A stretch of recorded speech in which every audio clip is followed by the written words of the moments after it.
Good afternoon, good evening, and good morning, depending on where you are watching us from. My own name is Samuel Oludare Yorokon, and this is OY Media Scotland. It's the 5th day of September, year 2021, and today we'll be having our usual guest, Alagba Femi Odedeyi. He will be joining us today to talk about Yoruba Liberation, which we've been speaking about every two weeks. And also, he will be analyzing the ongoing security challenges in Nigeria with us. We'll be playing some videos. And of course, he will also be touching on the coup that is spreading across Africa. At least today, you will have heard that the president of Guinea has been put under house arrest as the military has taken over the government in that nation. So, welcome right on the stage with me, Mr. Femi Odedeyi. Thank you. Thank you for having me one more time. And I appreciate your efforts, and God will bless all our efforts. Thank you. You are most welcome, sir. So, we'll just kick it off from the Yoruba Liberation. You are the coordinator of the Yoruba Referendum Committee, and we've been having you every two weeks. There are some couple of things that we're going to discuss about today, but we'll take them segment by segment. So, coming around to the Yoruba Liberation struggle, let's pick it up from the people that were arrested at Sunday Igboho's house the other day, and where two people were unlawfully killed by the Nigeria Security Agency. Those 12 people were arrested and taken to Abuja. Obviously, the DSS did not lay any single allegation against them. They were not taken to court to be charged for any offense. But their representative, legal representatives, was able to file to have them given bills, and it's been going on back and forth for this many weeks. But the latest information that we have is that at least about 10 of them have now been granted a bail, leaving two in the hands of the DSS. Let me just take your view right from that illegal and unlawful assault on the house of Sunday Igboho, right on to the arrest of these persons on claimed offenses which were never taken before the courts, and now being able to secure a bail for those people from the hands of the DSS. What sort of view would you have about the system of Nigeria? Well, thank you for the question. Basically, the function of the DSS, they call it the Directorate of State Security, is to sustain and maintain the state, the Nigerian state. So that means we have to look at what constitutes the Nigerian state. And we have been saying this all over and all over again, that the Nigerian state was a creation of colonial power aimed at alienating and separating the peoples of Nigeria from their own existence. So the state was a replacement for the existence of the peoples.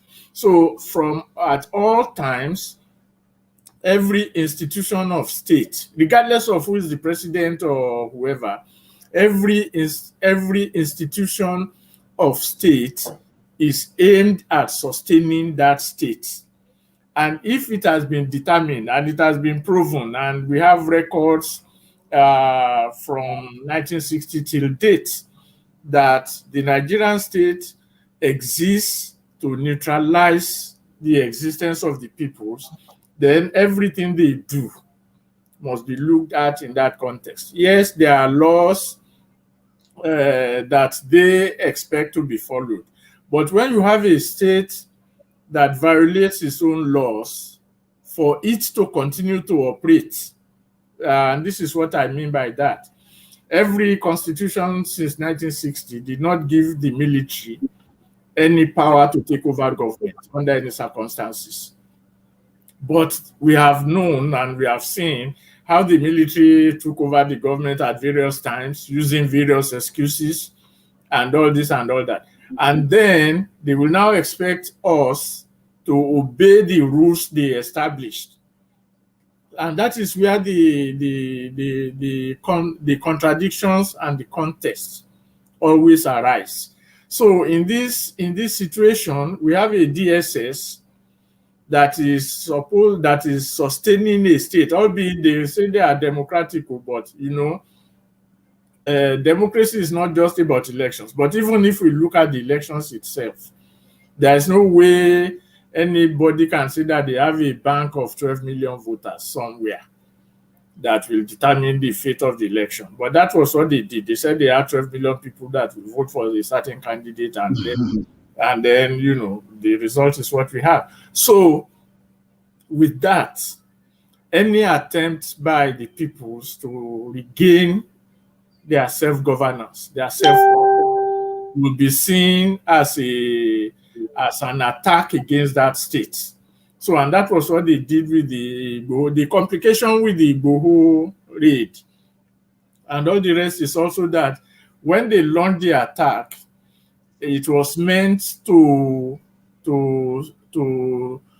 get the Yoruba people that are advocating for self-determination or freedom to divert their attention away from the real struggle itself. So they went in, they attacked the place, they killed the people, they arrested some of them and put them in jail, and then they will now expect us to be running after them, to secure bail, to go to court, and then they can spend the next 20 years doing that. And of course, if we recognize that that was what the British also did with the Anthony Enahoro and all the rest of them, when at that time they called themselves the Zikist movement, and they mobilized people and all that. So they arrested them and charged them for sedition and threw them into jail. So the same thing is the same thing they did with Awolowo, for example, because they thought Awolowo was against what the Nigeria government was doing and all that. So they did all their mago and put him in jail. So that when a state can do that there is no even any simple modicum of respect for people who fought for independence, and that the only thing that you gave them was to put them in jail, that state already has a moral burden on itself. That is not the right kind of state that we should have. So which is what is translating to now with the Igboho raid and all the rest. So of course, the lawyers will go to court and they will do all what they need to do, which they have been doing. But if you now look at the effect of that raid, that the whole question of going on protests and stuff like that has been a little bit reduced, reduced essentially. Why? Because the state bears its fangs. So the lesson for us is just to know that there is an expression which was credited to Mao in China, but which is very relevant, that a revolution or liberation is not a tea party. Nothing is a tea party. Even when the politicians are fighting among themselves for power, it's not a tea party. So what we are, and of course, they granted them bail, and then the DSS started their own rigmarole, and then they freed. I think they have finally released the remaining two, and then they will go to court and do all kinds of stuff like that. So, but the essence of it, and that the fact that they granted them bail doesn't mean that the DSS will not repeat the same thing on any other person. So, and of course, that doesn't mean we should stop what we are doing, or we should suspend what we are doing until one case is over, and then start another, and then they will bring another case and all that and all that. So what the thing is for our people especially Yoruba people, and of course other peoples in Nigeria or West Africa for that matter, to know, to understand the nature of the opposition. That is, I don't want to use the word enemy, the nature of what we are dealing with, that it exists to separate us from our existential prerogatives. So that is why when they say to be a Nigerian, when they use certain words, they say tribalize and all kinds of stuff like that. I Mhm. would have to stop being Yoruba before I am a Nigerian or African, for that matter. I am Yoruba, pure and simple. Yeah, whatever binds me with another is what I have to negotiate with that other. I don't have to surrender who I am uh, to that For thing the that other. I created. Mm. And that is what the state, that is the state in Africa or in Nigeria in specific, is all about. That is why, you now find when we say, oh, the Fulani are coming, they are doing this, they are doing that, they are doing that, then it means they want to recreate that Nigerian state in their image. And so and that is where the whole question of 12 million votes and all the rest, come about. So to really appreciate the problem means not only understanding the nature of the quote unquote enemy, but also our capability to address it, because that understanding will fuel our ability to challenge it. Otherwise, we'll be running around in circles. Right. Thank you very much. Thank you very much, sir. So, in essence, the prevalence of the law, if I get you right, is that people should not sit back and expect the government to obey the law. Yes, I People mean, should because demand. yes, People I should. mean, they made the law to oppress us. So Mm, if it doesn't suit them, when the oppression becomes problematic for them, they will not obey their own laws. They will simply change it so that they can suit. So the main point of the law is our oppression. So they can then manipulate it in any way they want. So they can disobey court orders like we have seen that they have been doing. They can appoint judges in any manner they can do. And, again, all these things like the Awolowo trial in 1962. What happened? We had no Supreme Court before 1963. But because they were determined to put Awolowo in jail, they changed the 1960 constitution and then made it the 1963 constitution, cancelled the Court of Appeal in the Western region, and created a Supreme Court for Nigeria. So it is that Supreme Court that now eventually convicted Awolowo. So you can see right from the beginning. I mean, aside from other issues, so I'm just using the law now as there are yes. other examples that one can use. So you can see that the purpose of that state, because it is not our own state, we have no Yeah. input in the state. And you can see it in the Western region in 1965 and 64, 65, when they had the elections, regional elections. When they had the federal elections, we didn't really bother about it. But when it came to the regional elections in 1965, that was what led to wet here, because people were saying, no, this is not the kind of government we wanted. Number one, yes. So the thing is, the nature of what some will call, or we call. I mean, I'm not the one who started it, but I agree with that description. The post-colonial state, that is the state that the so-called independence era created, was to really disarm us as human beings and then substitute itself for us. So every time that they find that the it's not working for them, they will simply change the law. And if the law is not going to be effective, they will create crisis and change the government. And Yeah. but because people will be so incensed about an existing government, they will now latch onto that and then say, fellow countrymen, we have this, we have that. and all the kinds of crap that they push out when they make their coup announcements. Of course. And so that's what our people have to understand. When we understand that, it will be easier for us to address it.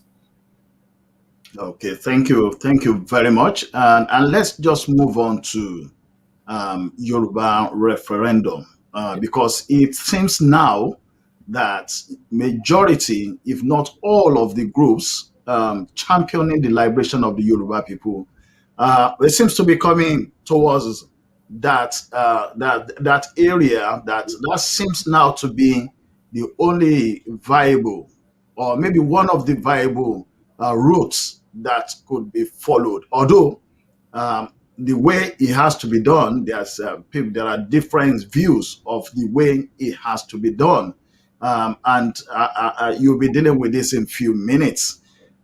So you've been meeting with other groups as well, Yeah. to discuss about Yoruba liberation. Now, some people believe that it's a referendum that has to be done by the United Nations, and the report says there are plans for a sort of a protest uh, for the United Nations next General Assembly, which is going to be in the United States. Now, your group, the Yoruba Referendum Committee, believes that the people have the decision and they have to start first Yeah. before any outsider will come in. Yeah. Now, we have other groups that believe that, I mean, they can just do like a survey on their own and then present it as the voice of the people. So, on the backdrop of, because I will always refer to Governor Akeredolu's statement Yeah.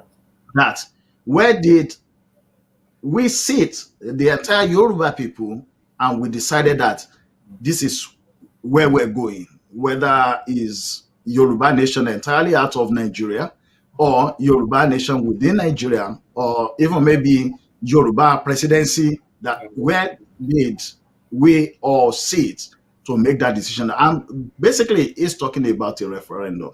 Yeah. We've also had Chief Femi Falana also mentioning that, I mean, when people that are saying Yoruba nation now, is this what every single person in Yoruba or a Yoruba wants?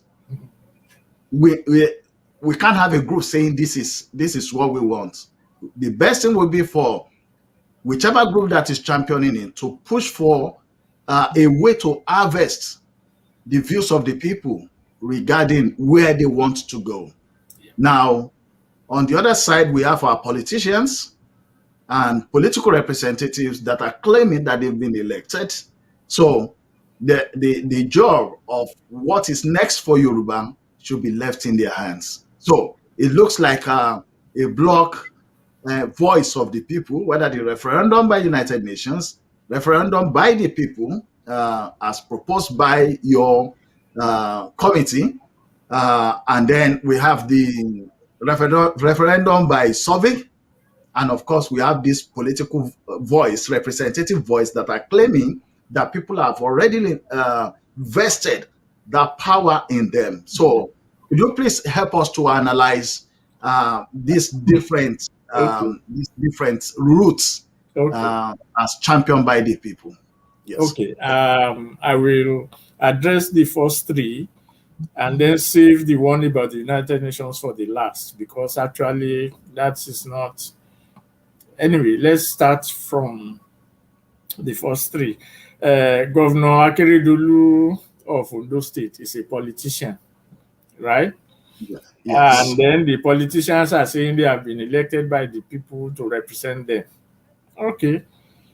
Now the governor is saying, where did we gather together to make any decision on the future of Yoruba land?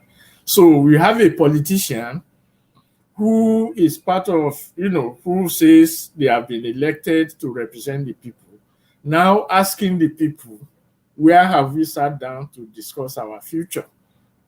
So that means he's throwing the ball back to the people to say, okay, oh, you have elected us, right? But where have we decided anything? So, and that is what we are saying in our community, that, okay, let the people now gather to pressurize them to pass the law for a referendum, of course, and conduct the referendum so that we will be able to say this is where we are going or this is what we want. So uh, I believe that Governor Akeredolu is challenging the people by that statement. Unfortunately, at that time, everybody was emotional and slogans became, they substituted the sloganeering for what needs to be done. So everybody was saying, Yoruba Nation, all that kind of things, without addressing the question that the man posed. So when he has provided us is like all the objections to what the politicians can do or cannot do or should not do is embedded in that question. When did we decide to do this? Okay, so we are now saying, okay, let us sit down and decide to do whatever it is we want to do. That is our position. That's why we said we started in fact, we had started the petition before then, but we are calling you so that we can tell them that this is what the people actually want. Having said that, I was at a meeting sometime and somebody made an expression. I mean, somebody said something which I find very relevant to what we are talking about. He said,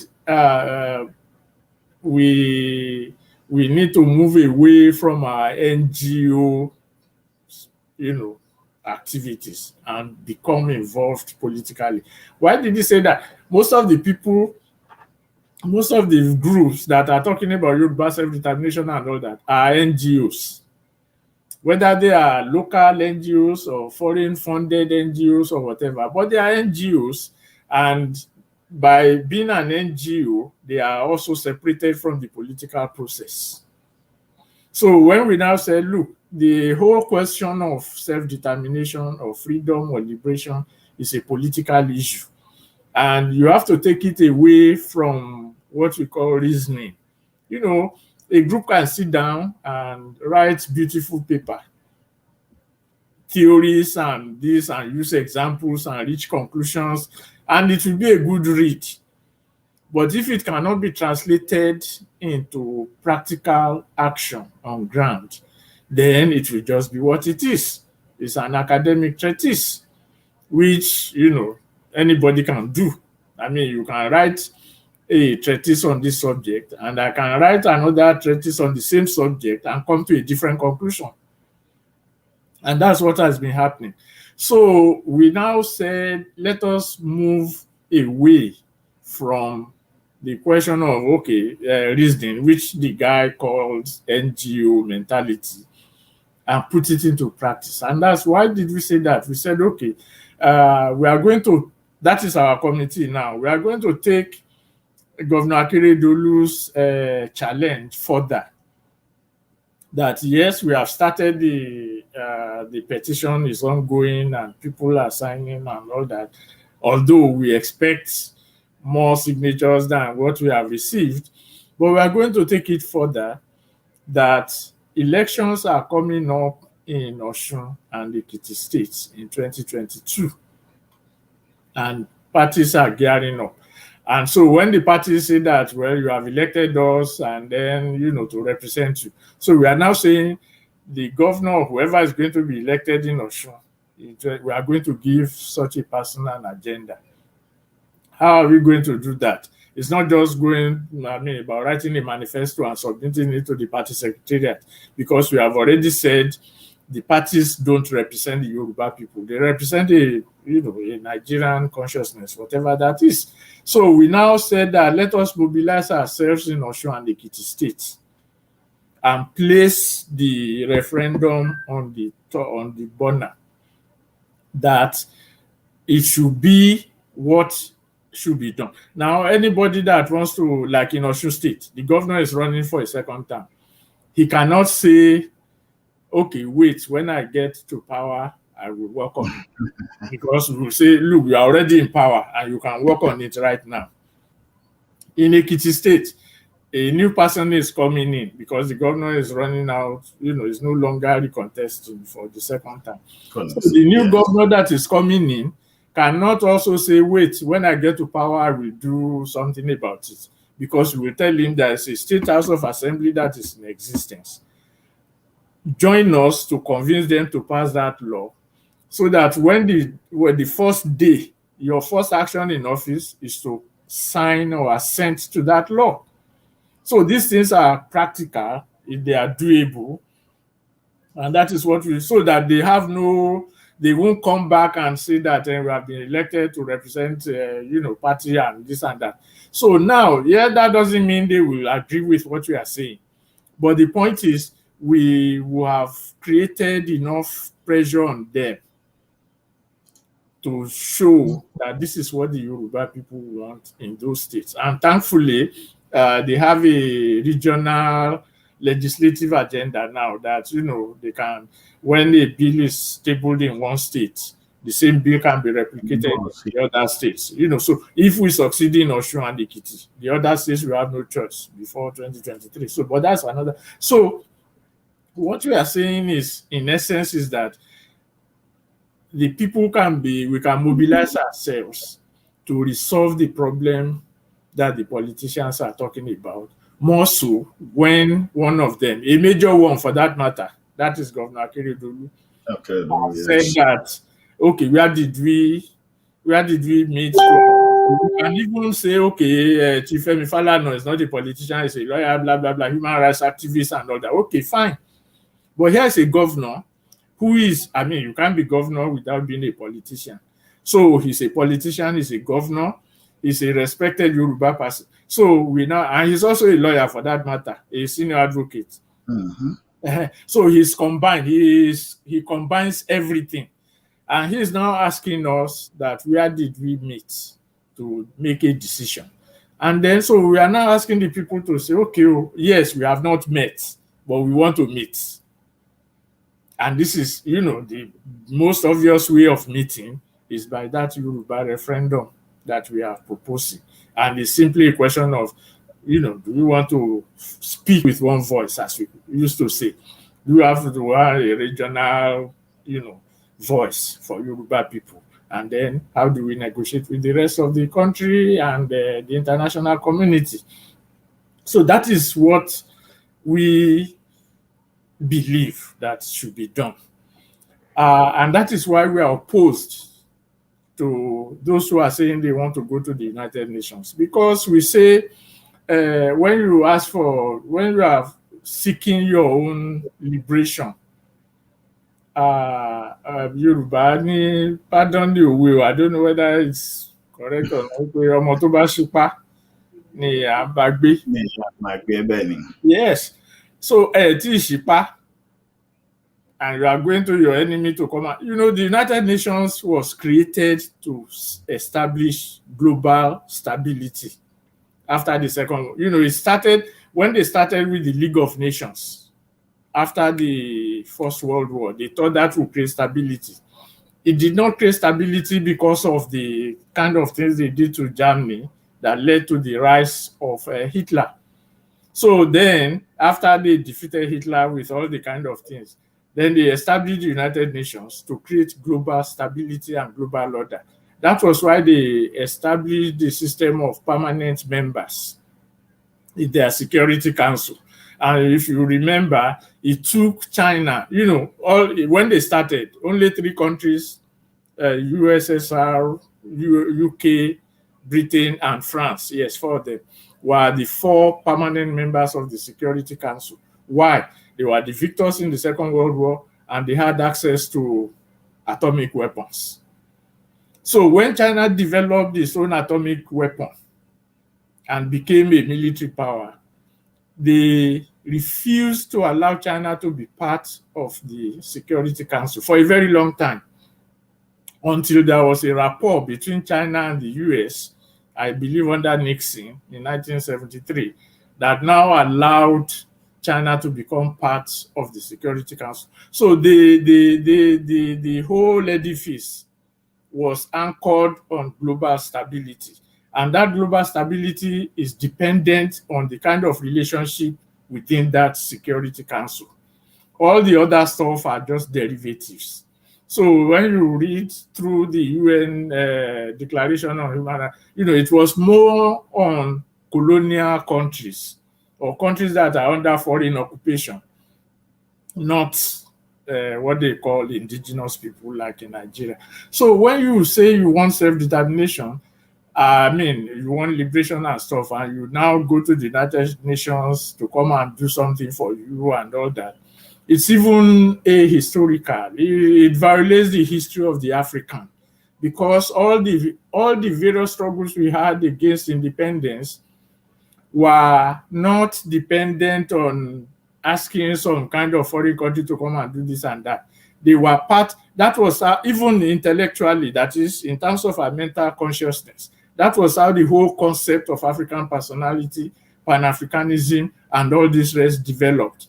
So when you now go around and say you want Yoruba liberation, but United Nations will come and help you, you are even saying you don't even trust yourself, that you have no capacity to do anything. Yes, when you start your challenges like it's been happening, you can now rely or you can now seek international support and all that. But the onus rests on you to do all the things that you want to do. So to now expect an organization that is established to create global stability to come and destabilize a country is like, I don't know what to call that, but I mean, this program is not meant to criticize anybody, and I'm not here to criticize anybody, but I'm just stating it as it is, and that we are not.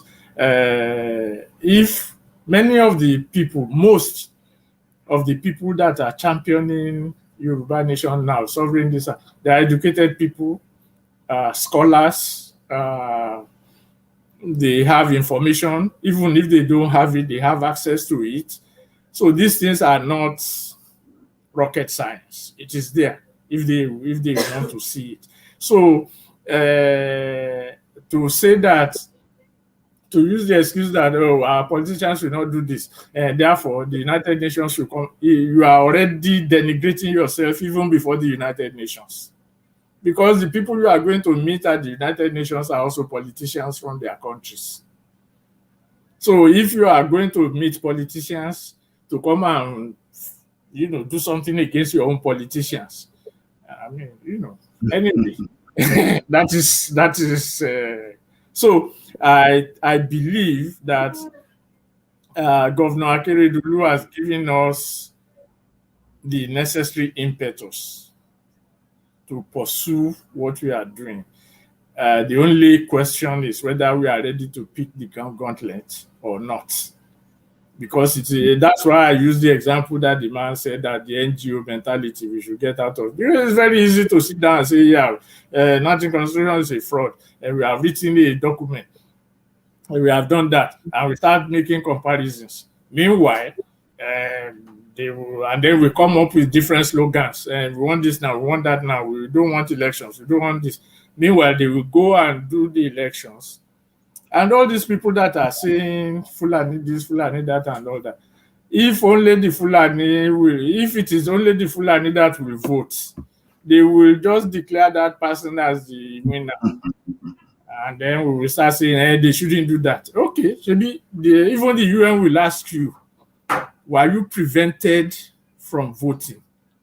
Because when you talk about genocide, you talk about ethnic cleansing and stuff. Were you prevented from doing these things? The answer is no.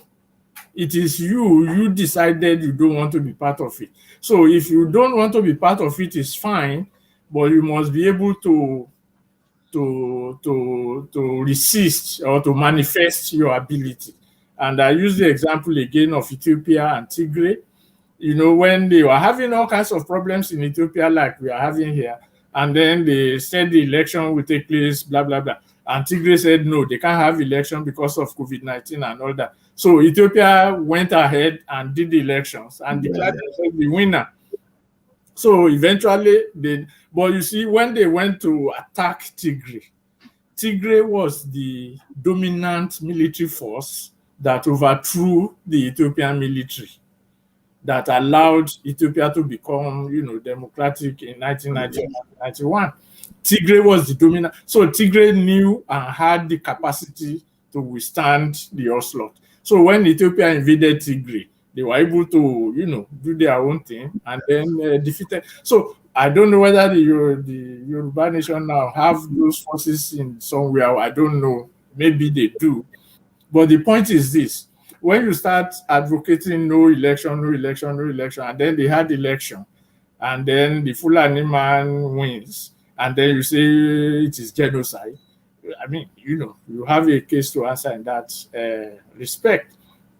And even without going too far to Ethiopia, we look at again 1965 in Western region when the NNDP was able to, because there was this boycott, we don't, things and all that. So, NNDP will just put somebody there and just count the vote, and that is it. So these things are life, they affect our existence as human beings, as Yoruba people, as Africans.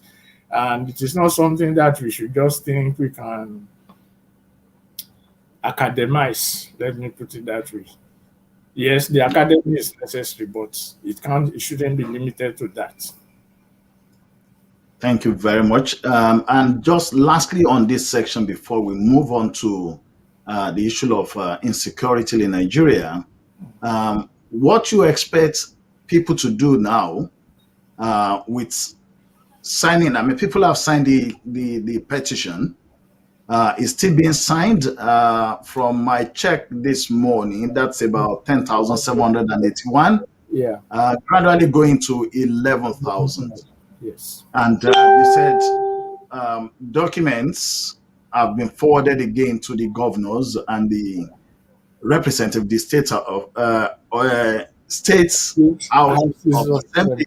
Yeah, the representatives there. What are you encouraging? Are you encouraging people now to engage with their representatives at the state houses of assembly? Yes. I mean, they should continue to sign. I mean, signature signing, that's the easiest part. But we should now go a step further and start engaging our representatives. That was why we have now each member. We narrowed it to Osun and Ekiti states for now because of the elections that are coming up. And each member of the state houses of assembly in Osun and Ekiti, each member, each honorable, each honorable has a copy of the petition and the draft bill. So they won't say they don't know. We made sure that they will have it in person, not just by email. To be delivered in person and acknowledged. Well, I mean, they can say they don't want it, but we will make so that is the first step. And the aim of it is to allow our people to engage them directly. It's not a question of, okay, Lagbaja is our preferred candidate for governor because for whatever reason. But we are saying, okay, fine, we accept your reason. But here is also our own reason.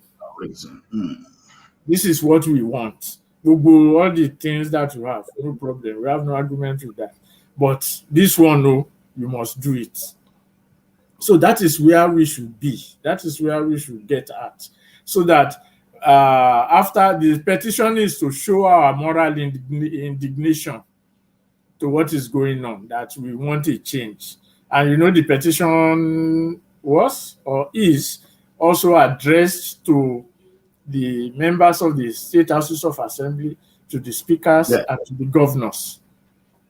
So we need now to engage them, and that is our next stage of engagement.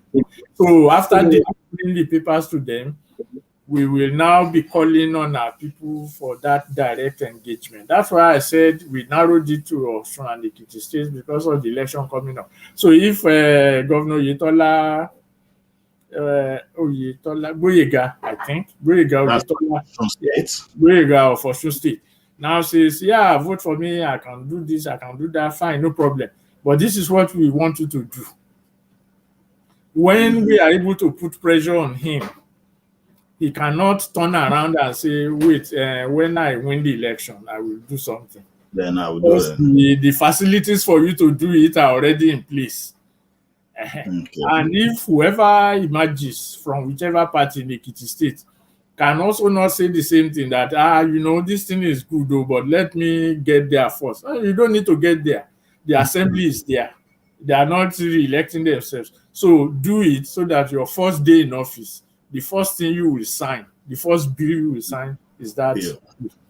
So we need to get our people to that point. Yeah. And when So we get to that point, yeah. yes. So what I wanted to say is that apart from people just signing, this is actually also encouraging people to get engaged in Yes. the political process Yes. in order to request for what they need, not Yes. just what the politicians are telling them that we Telling will them that, build roads for you, we'll do this one. yeah, yeah, People now needs to make a demand, yeah. and I think it's one of the things we've spoken in the past, where there has to be a paradigm shift in Mhm. the way people see politics in Nigeria. Yeah. The representatives at the state houses of assembly, even the governors, as well as even the president, Mhm. they are, so to say, the servant of the people. Yeah. They were meant to be there. The people supposed to make them answerable. Unlike what we have today, when maybe a local government chairman comes into the area and everybody's trooping out and shouting "Babare, Babake" and this thing. Uh, Honorable. at the end of the day, those honorables and co will have their Mhm. own houses within the community, well fenced, Mhm. with barbed wire security, personnels. They have 24 hours light because they can afford generators and all that. Why the people within that community are lacking security because they can afford to hire military agents to watch over them. They lack good water resources. They lack other things. That a time has come for us to begin to see politics in a new realm where people are actually making a demand Yeah. that you are going to represent us. You want us to vote for you. This is what we want. Yes. Yes. Direct. Correct. 1000%. Thank you. Thank you very much. And so try to put that one to our people so that Yes. our people could know that very well. And I would also like to take that in Yoruba. Gbogbo ẹ̀yin tí ẹ̀ ń gbọ́ wa nílé, ohun tá à ń sọ òun náà ni ọ̀rọ̀ ìjàngbara ilẹ̀ Yorùbá. Àwọn alàgbà Fẹ́mi Ọdẹ́dèyí, àwọn náà lẹ̀ ń wò lórí fọ́nrán wa ọ̀hún. Ọ̀sẹ̀ méjì méjì òun ni a máa ń bá wọn pàdé ní orí ètò yìí tí wọ́n sì máa ń sọ fún wa nípa ìtẹ̀síwájú tó ti wà nípa ìpèníjà tí wọ́n gbé sí orí afẹ́fẹ́ pé kí àwọn ènìyàn kí wọ́n máa fi ọwọ́ sí láti sọ fún àwọn aṣojú wa ní ilé ìgbìmọ̀ asòfin títí tàwọn states àti àwọn governors wa wípé afẹ́kẹ́ fi kíní kẹ́ sọ di òfin wípé èèyàn ni wá, a sì lẹ́tọ̀ọ́ láti sọ ohun tí a fẹ́ àti bí a ṣe fẹ́ kí àwọn tí wọ́n bá jẹ́ olórí wa tá a yàn gẹ́gẹ́ bí olórí wa bá ṣe fẹ́ kí wọ́n máa ṣe sí wa. Ìyẹn tí àwọn olóyìnbó ń pè ní referendum.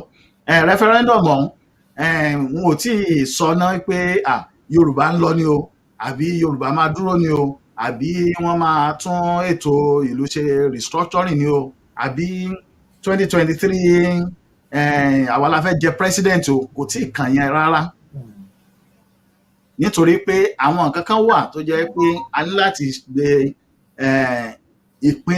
ìpilẹ̀ṣẹ̀ ó gbọ́dọ̀ dúró dáadáa, ìyẹn foundation, tó fi jẹ́ pé ohunkóhun tí a bá ń béèrè ní ìsìn yìí kì í ṣe ohun tó jẹ́ pé a ṣe ọdún 4 àwa tún padà sídìí wàhálà. Àwọn tí ó jẹ́ pé a lè gbé sílẹ̀ tó jẹ́ pé ohun tí ó máa tún ọjọ́ iwájú àwọn ọmọ wa ṣe ni.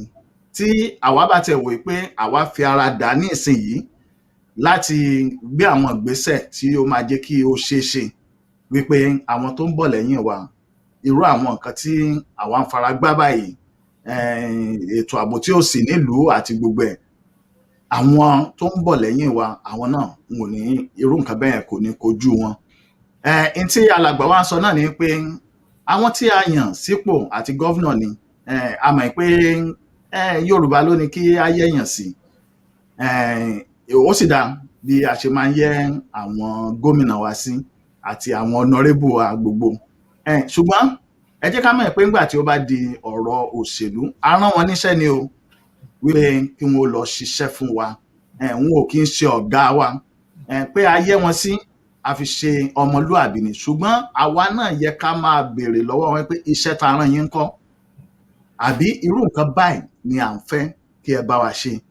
Ṣé mọ̀ pé àti Ọ̀ṣun àti Èkìtì ó súnmọ́ tí wọn ó tún bẹ̀rẹ̀ sí ní ṣe ìdìbò tí wọn á tún wá máa bá wa ẹ rántí dìbò kó ṣe bẹ̀,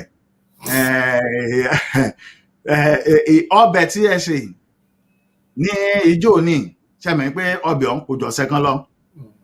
Ìyà tó wá ti wá pa wá lórí láti ìgbà náà, ṣé mọ̀ pé ìyà ń pọ̀ ju ọbẹ̀ ọ̀sẹ̀ kan tí a ṣe lọ, àti àwa tá a gbowó àtàwa tá a gbà rẹsì, àwa tá a gbàṣọ, ṣé mọ̀ pé a lè kaṣọ jẹ nísìn nígbà tó jẹ́ pé gbogbo nǹkan ló ti gbé owó lérí. Níta wá ń sọ ní pé ọ̀rọ̀ ìpèníjà yìí tó ń jẹ́ petition tí Yorùbá Referendum Committee ṣe, wọ́n ti fi ránṣẹ́ sí àwọn gómìnà, wọ́n ti fi ránṣẹ́ sí àwọn aṣojú tí wọ́n wà ní ilé ìgbìmọ̀ aṣòfin state. Wọ́n wá sọ pé ẹ̀yin náà tí a jẹ́ àwa aráàlú, ẹ jẹ́ káwa náà bá àwọn tí wọ́n ń ṣojú wa nílé ìgbìmọ̀ aṣòfin, ṣé bí àárín wa náà wọ́n ń gbé, ọ̀dọ̀ wa náà ni wọ́n ń padà bọ̀. Ẹ jẹ́ káwa náà sọ fún wọn pé n táwa fẹ́ nìyí o, ẹ bá wa fọwọ́ sí, ẹ sọ́dọ̀fin. Púpọ̀ nù wọ́n torí pé wọ́n jólóṣèlú, wọ́n lè sọ pé àfẹ́ kí wọ́n gbọ́ pé àwa ni à ń sọ pé Yorùbá gbọ́dọ̀ lọ. Àti sọ̀rọ̀ débi pé Yorùbá gbọ́dọ̀ lọ. Ṣùgbọ́n tá a kọ́kọ́ sọ ni pé kí wọ́n tiẹ̀ ṣe òfin ní tí ẹgbẹ́ ti fi ránṣẹ́ sí wọn, pé kí wọ́n sọ di òfin. Òfin ọ̀nà sì ni pé a lẹ́tọ̀ọ́ gẹ́gẹ́ bí ọmọ Yorùbá láti sọ̀rọ̀ ní tí à ń fẹ́, ìyẹn ló ń jẹ́ referendum. Nígbà tá a bá débi pé ókè kí là ń fẹ́ o, ṣẹ̀mẹ̀pá àkọ́kọ́ ṣòfin náà. Nígbà bá ṣòfin, a wá ṣẹ̀ṣẹ̀ dájọ́ sí ìjọ tí òǹkálukú ó bá bọ́ta tá a sọ pé ntẹ́mi ń fẹ́ nìyí o, ntẹ́mi ń fẹ́ nìyí o, ntẹ́mi ń fẹ́ nìyí o. Kó wá tó di ọjọ́ ọ̀hún, òfin ètò jẹ́ gbèsè àkọ́kọ́, ìyẹn náà ni ó yẹ kí a kọ́kọ́ gbé. Òun náà sì ni à ń sọ látàárọ̀. Mo kàn ní kí n sọ ní Yorùbá kó lè yé kó wá wa ni. Ẹ ṣé lọ́pọ̀lọpọ̀. Thank you very much, Alagba Femi Odedeyi. We'll go on a shorter break now, and when we come back, we'll be talking about Nigeria's ongoing security. Please do stay on with us. Thank you. OYTV.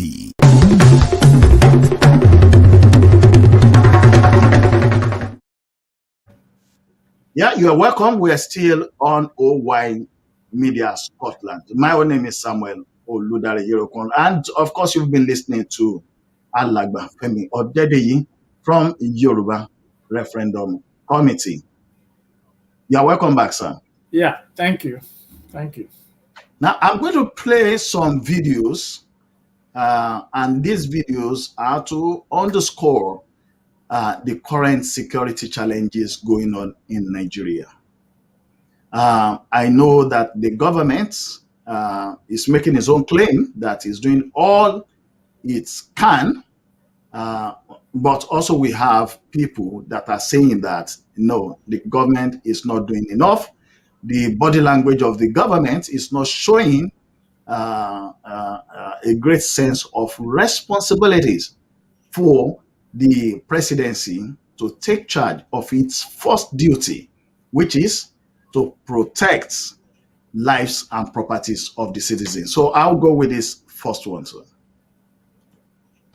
Is there nobody to take responsibility? I want to believe that we have all failed. I mean, I failed as an imam to teach you that life is sacred. You all failed as parents to teach your children that killing is bad. Our community leaders failed. Our politicians failed. Governors failed. Especially His Excellency, the President of the Federal Republic of Nigeria, you have failed us. We have your video telling Nigerians that the military is capable. Our military is capable. It has all the requirements to tackle this insurgency. And if you are voted into power, you are going to make sure that happens in a short time. You have given 4 years an addition. Yet, people are dying like fowls. Killing is becoming norm in Nigeria under your watch, Mr. President. If there is no Nigerian to tell you, I will take the responsibility of telling you, and I will take the responsibility of the consequences, because the life and properties of Nigerians is above all. Let me tell you, Mr. President, under your watch, bandits are taxing Nigerians. Is that the provision of the Constitution of Nigeria?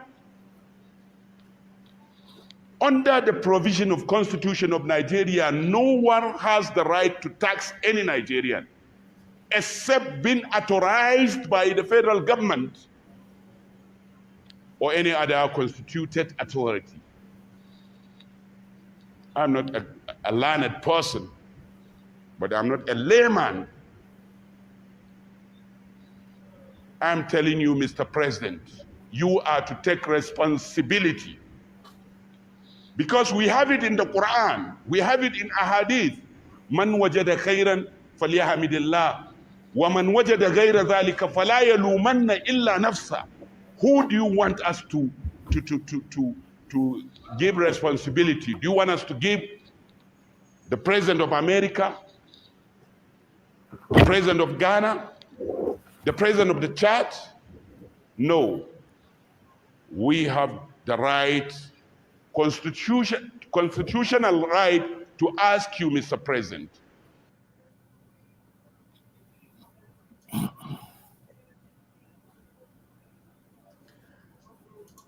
Yeah, you're welcome back, sir. Thank you. Now, in the past, many people have criticized leaders from the North for not speaking out the way they should, especially on the issue of insecurity in Nigeria. And people felt that, I mean, the North has paid heavily when we look at the activities of Boko Haram, ISWAP, and of course, the bandits. And of course, we also have the Fulani militia. We shouldn't forget that. So now we are having more and more people speaking out from the North, especially this cleric who happens to be from the North. And secondly, also being a Muslim, like Buhari, who happens to be the Mr. President. And I mean, it was straightforward to say, you hold the responsibility. No one else is going to answer for what is happening in the country. Do you think that if we are having more voices from the North, especially from community leaders, would that make an impact, or would it make a serious impact on the operation of the government at the moment, or you think it would just be just like part of the crowd? Yeah, the question is not about voices or speaking out, as it were. The speaking out has to be accompanied with an action plan. In other words, for example, from what the cleric said, I find it difficult to agree with most of the things he said, in the sense that you don't start by blaming the people for what is happening.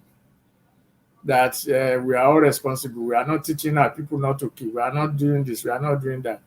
That is not capturing the essence of the problem, because you can't blame the victim for the crimes of the perpetrator.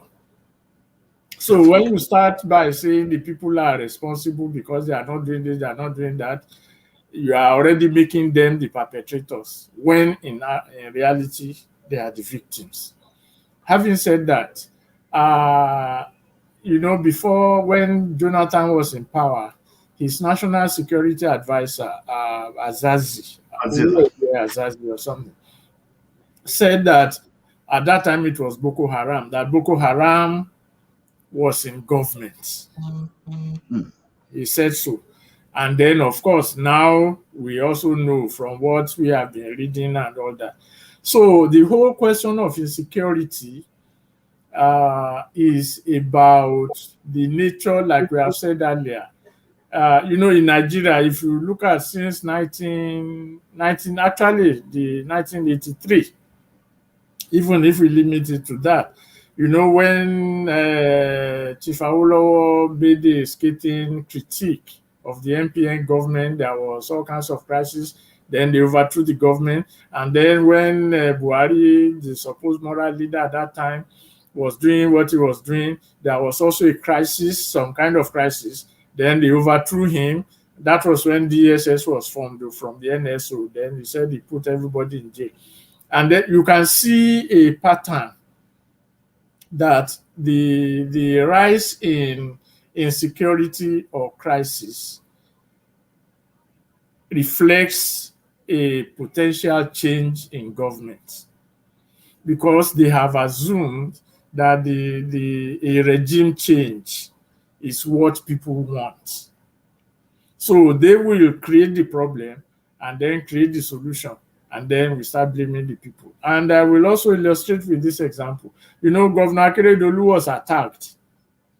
His convoy was attacked by bandits or whoever at one point. And then he said, if not for his own security details, he would probably have been killed. So that shows that both the so-called bandits, Boko Haram, ISWAP, and all the rest of them, they have a political agenda. No terrorism exists by itself. There is always a political agenda behind it, and there is always a political leadership that is fueling it. So when like in the north now, many of the governors are saying they are going to set up their own vigilante. I think it was in Kaduna that Kaduna said it's even going to ban interstate transportation of animals or something like cows, yes. Of cows and all that. So you can see that everyone is trying to pick a hole in the system. But what is the implication of that? While the northern governors and all the rest, they are saying they are banning open grazing, they are stopping transportation of cows and all that, the organization that is responsible for pastoral industry in Nigeria, Miyetti Allah, is left to roam about. They have different factions, but they have never been called to account by any of these governors. They will they will go and lament what the bandits or whatever are doing. They will do this, they will do that. But we all know I don't need any evidence to say, okay, we are calling Miyetti Allah to account for what this is an organization, it's a trade and cum political organization. I'm not even talking about the fringe groups among them. I'm talking about the central core, the MACBAN. So, of whom Buhari was a patron. So, nobody has called them to account for what they are, what is happening. So, whether they are responsible for it or not, but they haven't accounted for it. There was a time the Sultan of Sokoto claimed, well, maybe rightly or wrongly, that he is the leader of Muslims in West Africa, and that any Muslim life that is lost, or any Fulani life that is lost, or something like that. So you can see the nexus between the questions of insecurity, change or expected change in government, and the responsibility or irresponsibility of those in government. And once you trace that pattern, you will see that it is always aimed at ensuring a favorable outcome for whatever agenda is being presented by either those in government or those who want to change the government. And that was what happened in the transition from the Jonathan to Buhari and all the rest. So now, if the political forces that are behind this, because it's a political, even Boko Haram started as a political thing. I mean, if the story is true, they said the guy was working for one governor and then the governor abandoned them and then they started fighting each other. So it's a political thing, and terrorism is also a political issue. So now that the North, they are speaking up in the North, yes, it is good, like the cleric said, to say that he will speak against it and ready for the consequences. Okay, fine. I mean, anybody can say anything. But the point is,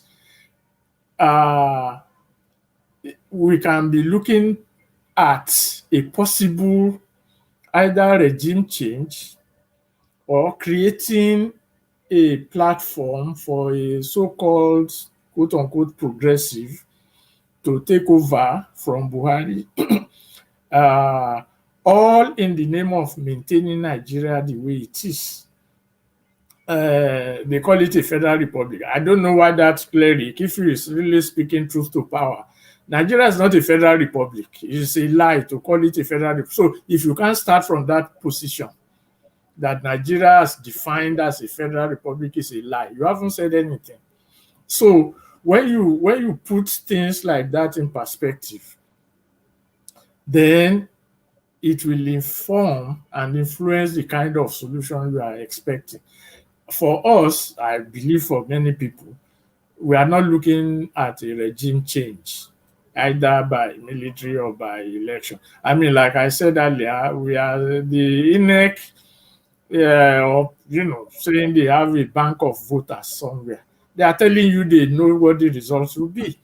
So the whole question about when they are speaking out in the North, they always avoid that.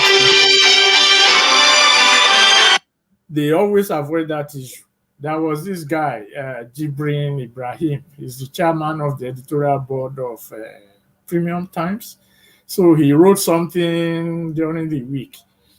So in order to dispel the notion of, either restructuring or anything like that, he went to pick a book by two Yoruba people.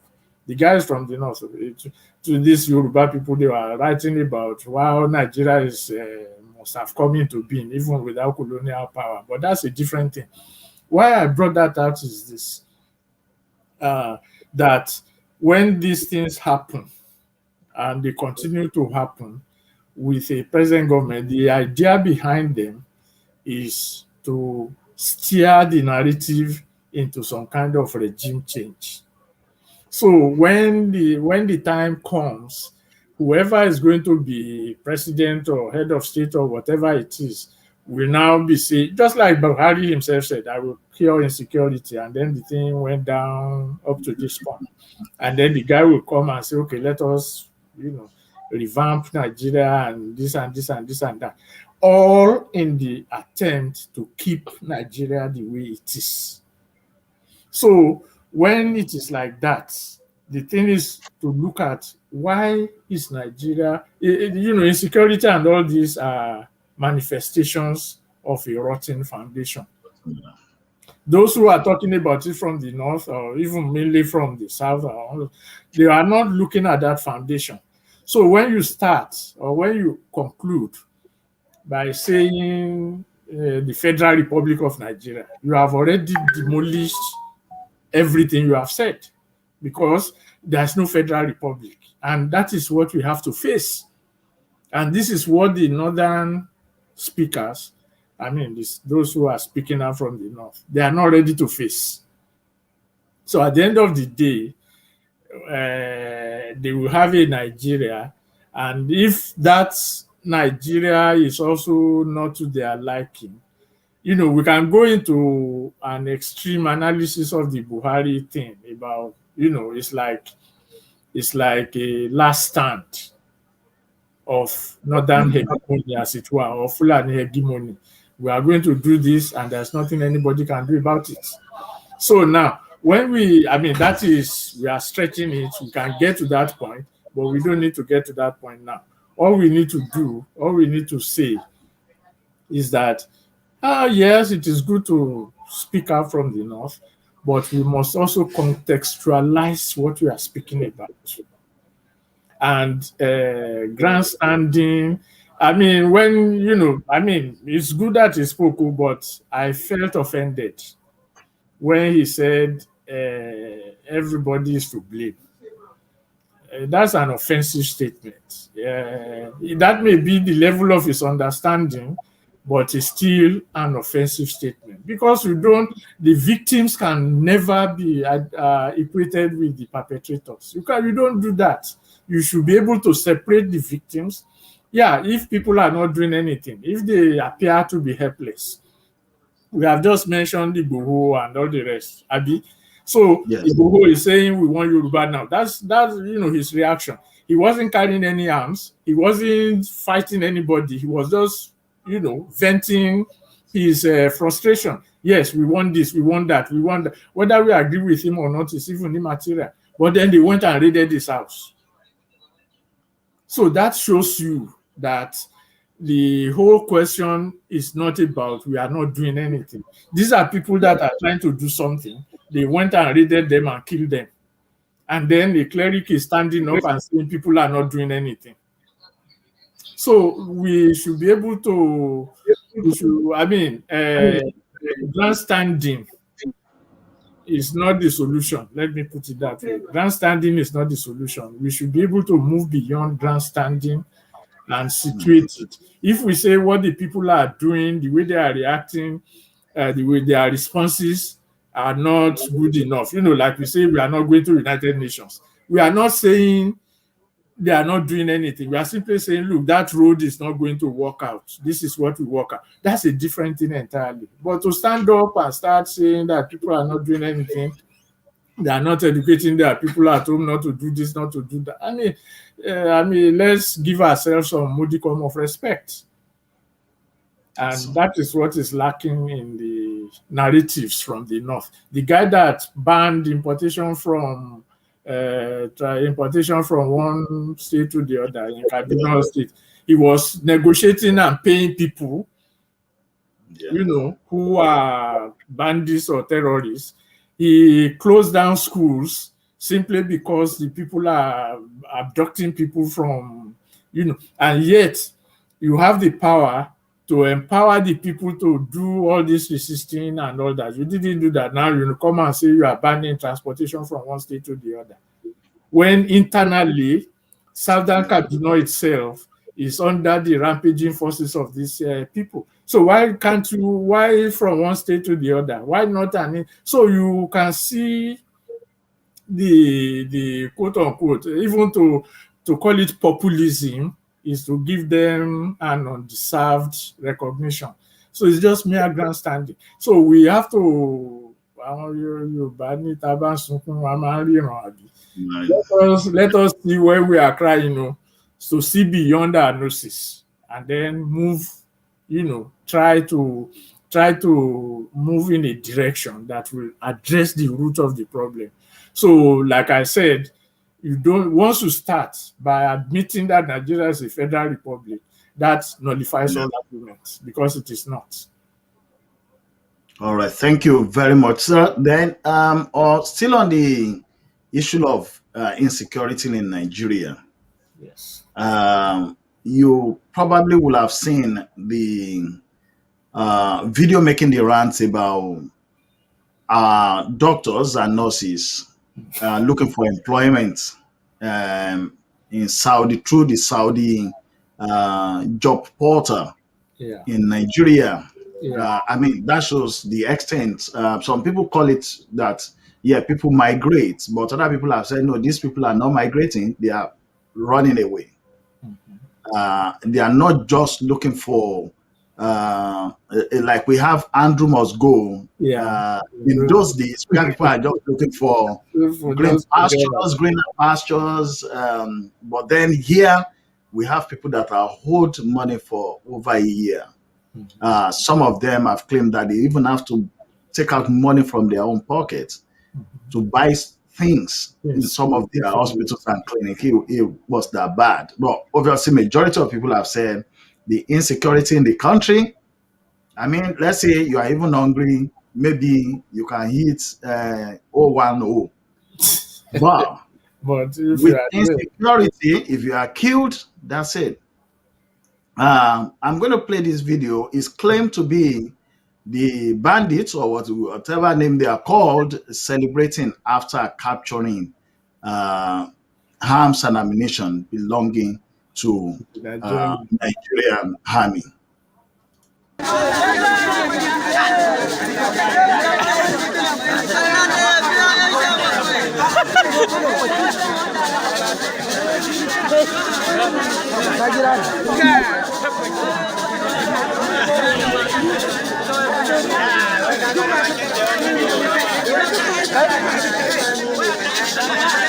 wallahi ka ku aza wannan ba ta tashi wai wasu sun kashe ba ale su tashi take ita an buɗe ta kowa kwanta yake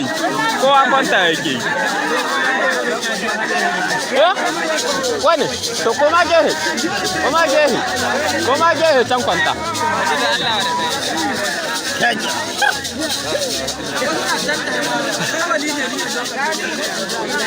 wallahi sabbin ga duk ba su kai sabbin da su kawo su ga aka yi wace sohuwa waka Okay, I will stop that right there. Also, some few weeks back, the one of the military posts was overrun by the bandits. In fact, from reports coming in, they said they ransacked 5 dormitories or halls. I mean, that's not something that will be done within 5-10 minutes or even 30 minutes. 5 dormitories. Now, in the past, Boko Haram, even if there's going to be bombings, it's outside the military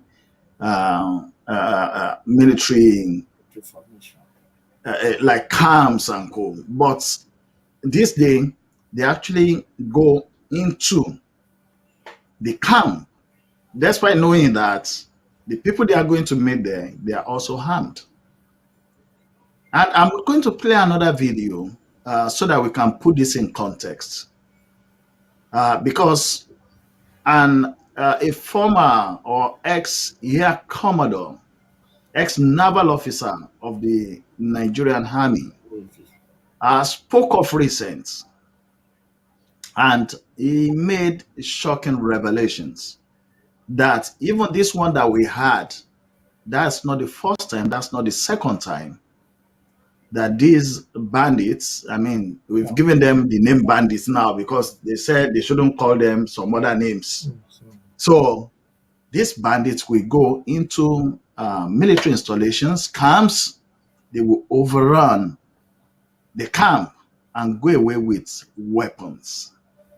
And what I'm going to ask you, I mean, which will just be your own view, whether the government is actually taking this seriously. I'm going to play the next video, and then we'll take on this question.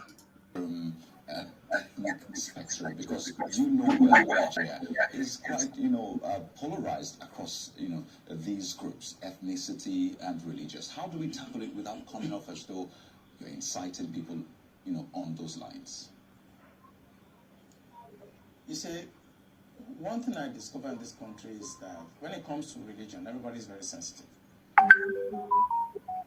But the fact I have laid bare is from the experience of 35 years of military intelligence.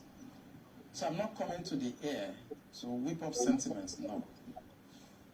I have been in the system. I work with Abacha government. I work with Babangida government. I work with Abdul Salam. I work with Yar'Adua Obasanjo. As a core insider of operations, I belong to a group of people that you are not supposed to see, people that you are not supposed to hear, because we have 3 classes of military officers. I belong to the wars group. I lost my family because my family does not have to know where I have been, where I have gone, and I cannot talk. I've seen Colonel Lu here, I've seen Stan Lambo. Some of us belong to that group that we are not supposed to be seen, and we are not supposed to be heard. The truth I'm telling you now is not about sentiments.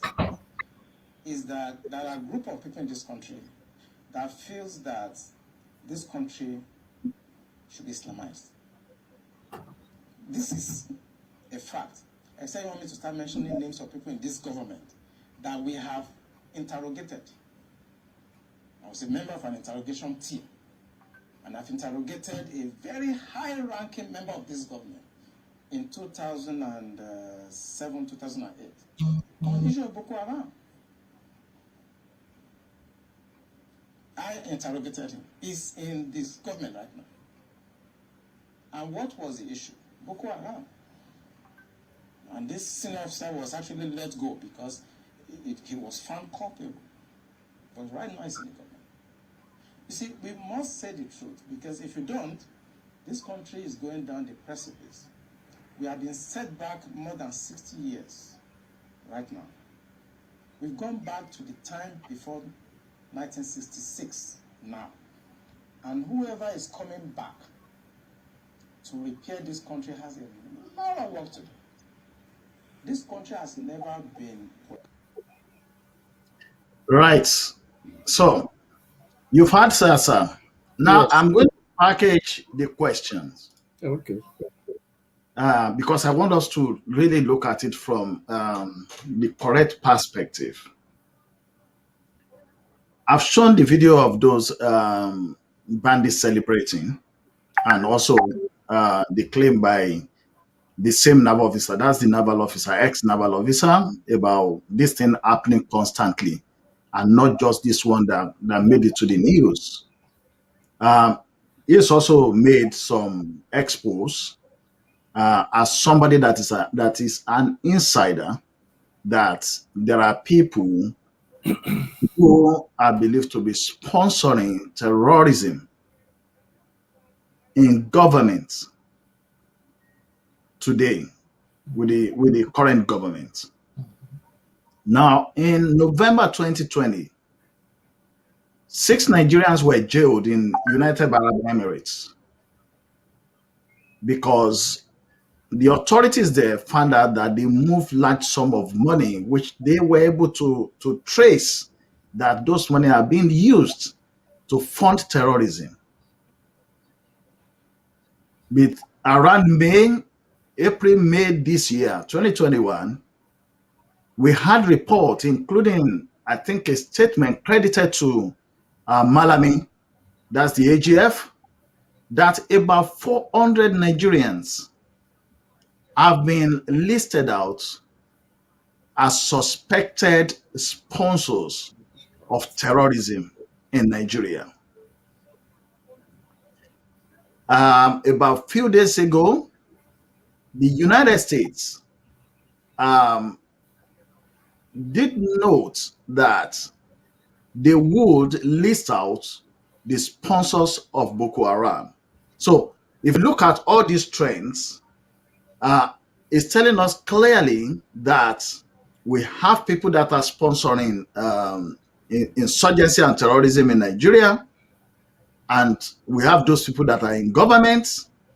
The government at the moment seems to have a list of majority of them, even the ones that are alleged, but the government is not doing anything.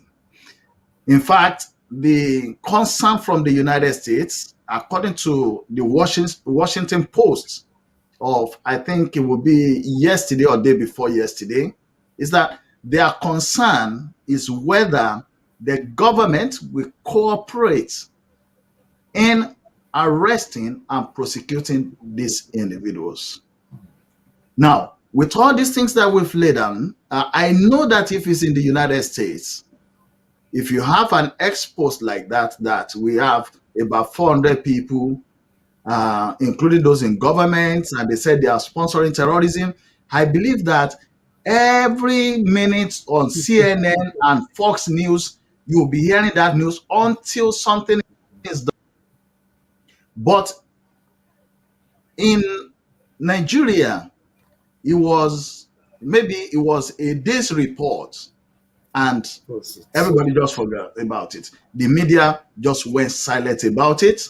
And of course, up until now, the government has not taken any serious step towards taking those people to court. I mean, we know that, let's even consider that it's an allegation, but there has to be an action. They have to be taken to court for the government now to present the fact. I mean, we were told that even from the United Arab Emirates, where the other 6 were jailed, that there were informations that were given to the Nigerian government.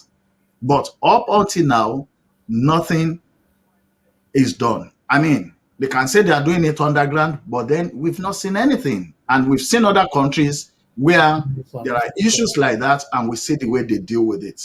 So if you look at all these resources and statements and facts, would you consider that a president will be comfortable with insecurity in his country, maybe his or her country? Will a president be comfortable to have insecurity, growing within his country? Well, you see, when, earlier on, I mentioned the reality that there's a political movement behind all these things. And if we remember, I think it was Saliu Ibrahim, who was a chief of army staff at one point, who said that in the Nigerian army, anything goes, anything can happen. And then we've seen, I think that was in 1990. So we've seen how the whole thing came about. So whether the president can be comfortable with, you remember the whole narrative about insecurity and banditry emanated from this government. It was the government that characterized everything that is happening as insecurity or banditry. So it's in their, we are following their narrative that yes, there are kidnappings, there are killings, there are this, there are that, there are all these things are happening. But then they now made it out as quote unquote insecurity, which is a criminal thing. But we have also heard them say that they are not prosecuting them, or they are, they are negotiating with them and all this and all that. So that shows that One, those who said the terrorists are in government, they are correct. They are correct in their assessment. The Navy Commodore that spoke is also correct in his assessment. But we have to look at it from another, or add another dimension to it. And the dimension is this. With the Navy Commodore and all that. So with all these exposés coming out, we might be looking at a process of creating a favorable environment for a regime change, which could be either a military coup or some kind of arrangement. And you see the crisis in the APC and PDP that will create a new political alignment that will usher in a favorable president and co. Unfortunately, they are doing all these things against the lives and hopes and aspirations of the Nigerian people. The peoples of Nigeria. They are the victims in this whole shenanigan. So, I'm not criticizing the Navy Commodore, but I will just say, with the kind of information that he has, with his experience in government, with all, everything that he said, I will liken it to Watergate in the United States. When Watergate, the journalists and Weinstein and Woodward and all that, they had someone known as Deep Throat who was providing them information. And they were using that information in a very strategic manner up until the time that Nixon had to resign. So if the concern is about addressing the issues, I would have expected someone like that Navy Commodore to be a deep throat, to find either externally or internally some kind of journalists that will be fed the right information, and those people will be able to use that information as a way to mobilize resistance against the regime. So, but that's my own take, or that's my own preference. But with that, having said that, all this information coming out and stuff, information don't just get thrown out for no purpose.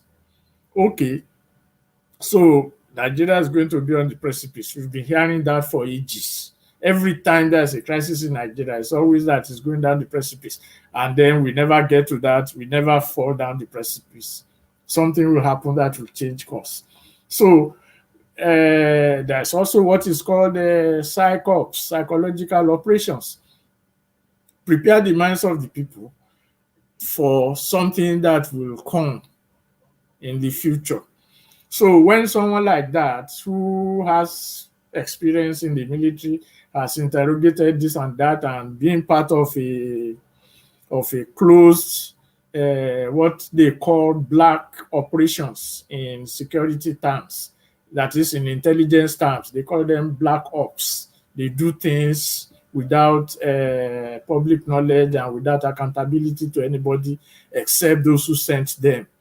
And we have snippets of it with Frank Omenka and Sergeant Rogers and all the rest. So someone in that frame of mind could also be setting the stage for a regime change or for a favorable outcome for whatever the crisis is. And I said, and I anchor everything I say on the fact that the peoples of Nigeria are the victims that they are like pawns on a chessboard. We are being used like pawns on a chessboard. And they are playing their games, and including psychops, psychological operations, including all these kind of things they are doing. So at the end of the day, they will come and say there's a solution, and the solution is that, okay, if it is political, if it is electoral solution, they will now say, okay, we need somebody from somewhere to come and do something, and then the parties have failed, and new parties should come up, and this and that, and they will now say, a new beginning, and all that. Or The military can come and then say, well, because this government has failed to contain insecurity. You remember I said insecurity is their definition. That was their definition of the problem. So, and we embraced it. And everybody started running around talking about insecurity. So then they say, okay, we can copy it, see how they are demolishing the army and this and that. We are not going to take it. We are, territorial integrity and all that crap. Then they will now institute or some kind of third force that will just become simply authoritarian or dictatorial. Now, how they will now use that army for that purpose, I don't know. Maybe they will rely on the terrorists to do their thing. So when we place all these things in proper perspectives, it is incumbent on us to, like I said, we had a perfect, and we still do, a perfect scenario for a deep throat. So I wouldn't have expected him to have come out and said all the things I just said, because they are also in public knowledge, most of it anyway, are in public domain. They are in public domain. So he should have look at what happened to the is it Ayo? Okay, I've forgotten his last name, his first name, the former director of the National Security Agency, who was removed because then they said they found some money that he kept somewhere, which ordinarily every security agency does, every intelligence agency, they have some, when I said something about black ops, they carry out all those things. That is the kind of money they use, which is not part of the ability. Okay. Yeah, Yes. I think Okay is the name, or Okay, I don't know. Okay, yeah. And I think it was Buhari was not in power. Ayo was acting president, and then they removed him.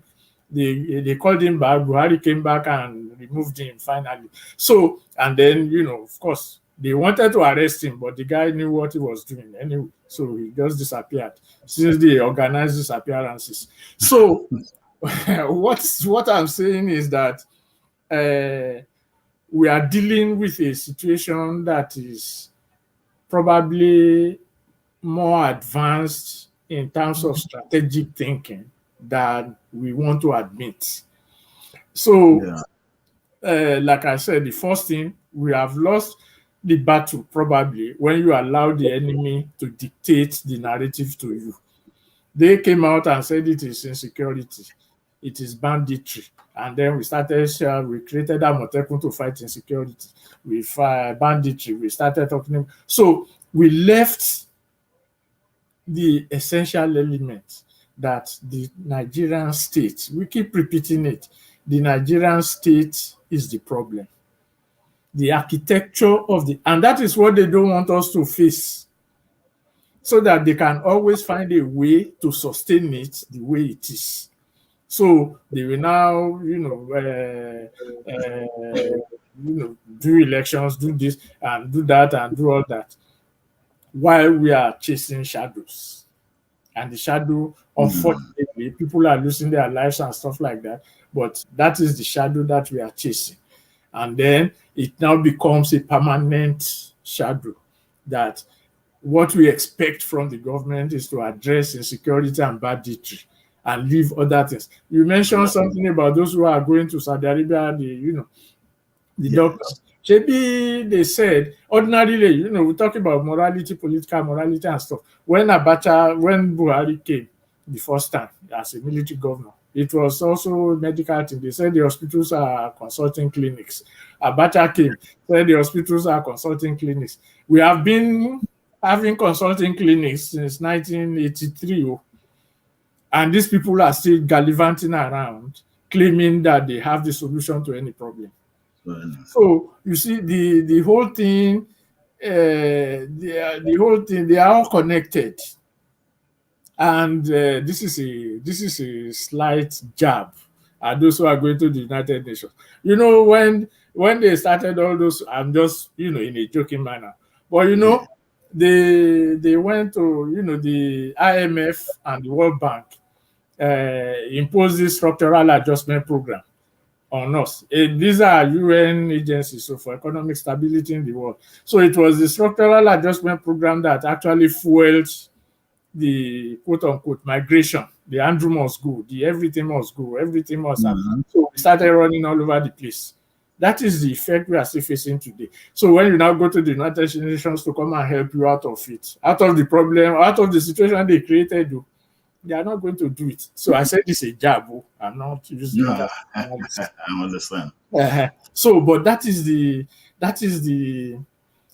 situation that they don't want us to understand that the problem is in the nature and architecture of the Nigerian state, meaning that those of us who are called Nigerians have no input in how that state is formed.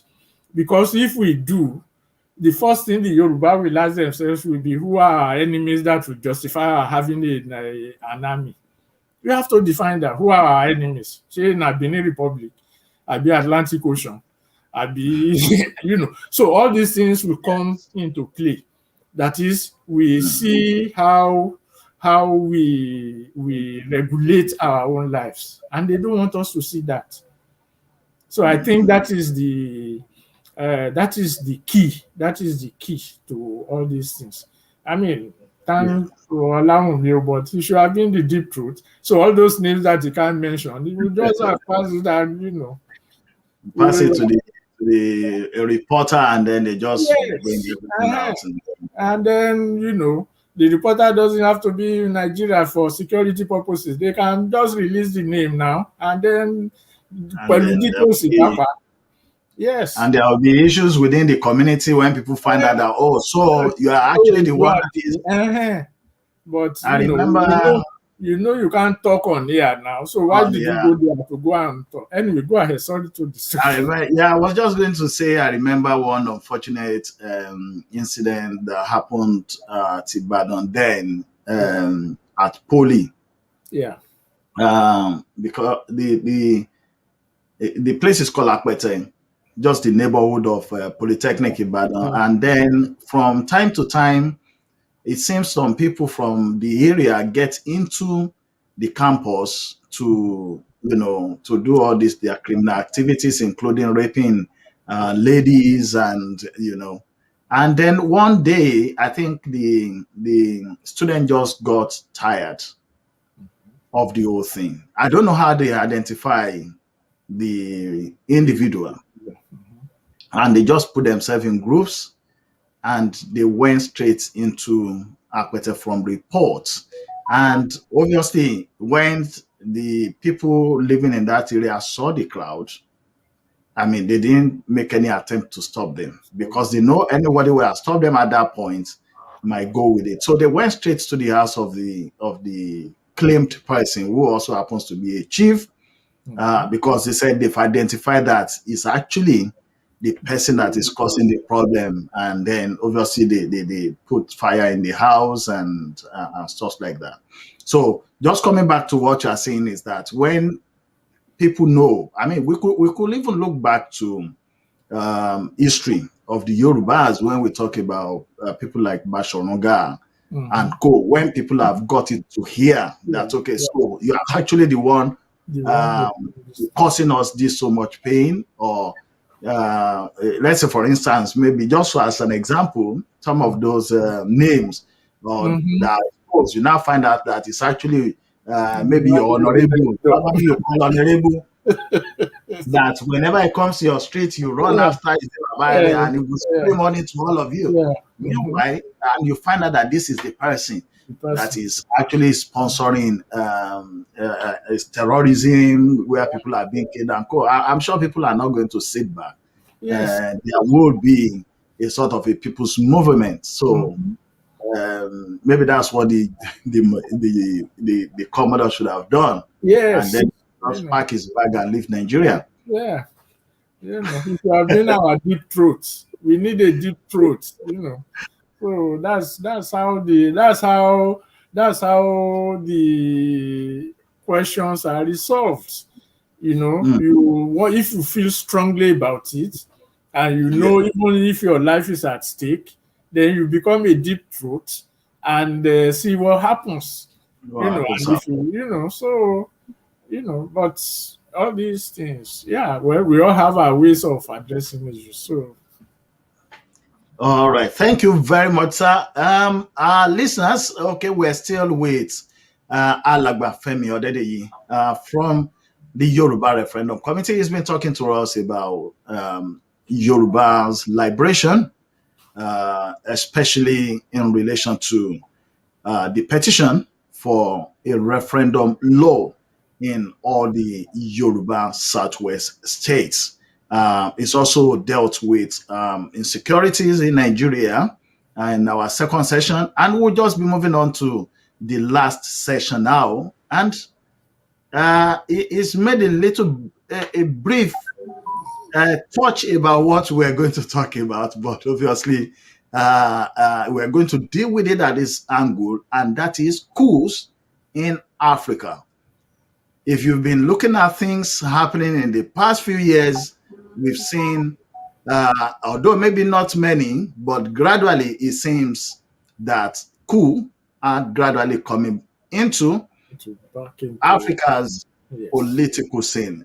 Please do stay on with us because we'll be back after this show. OYTV.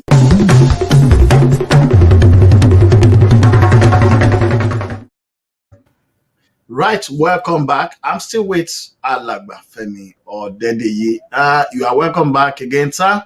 Thank you. And this will be like the last lap. I know we're going to have you in another 2 weeks. So, and I hope our people are keeping that in their diary.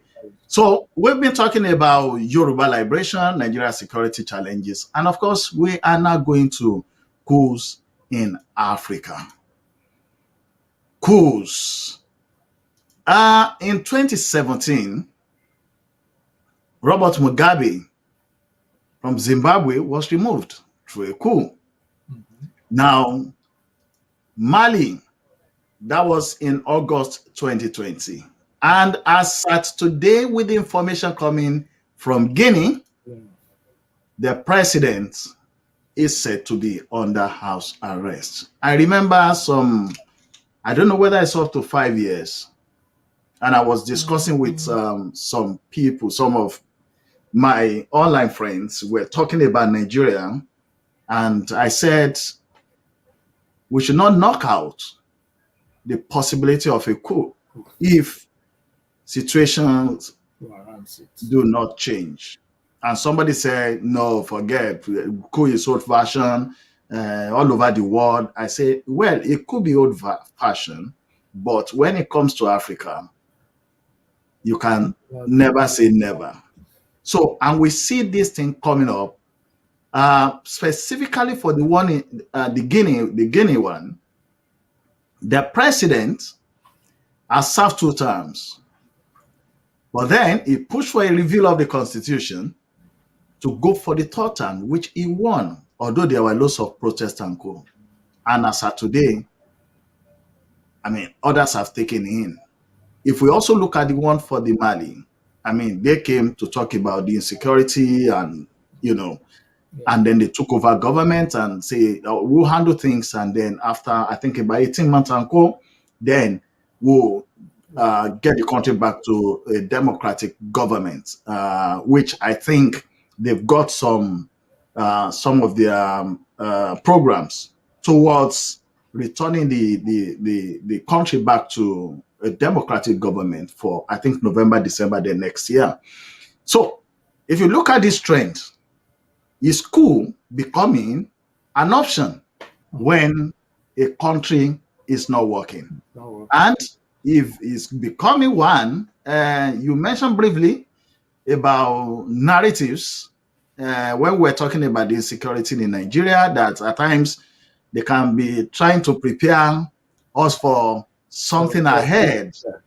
So the first question is, could becoming an option to Africa's problems, maybe individual countries' problems in Africa, and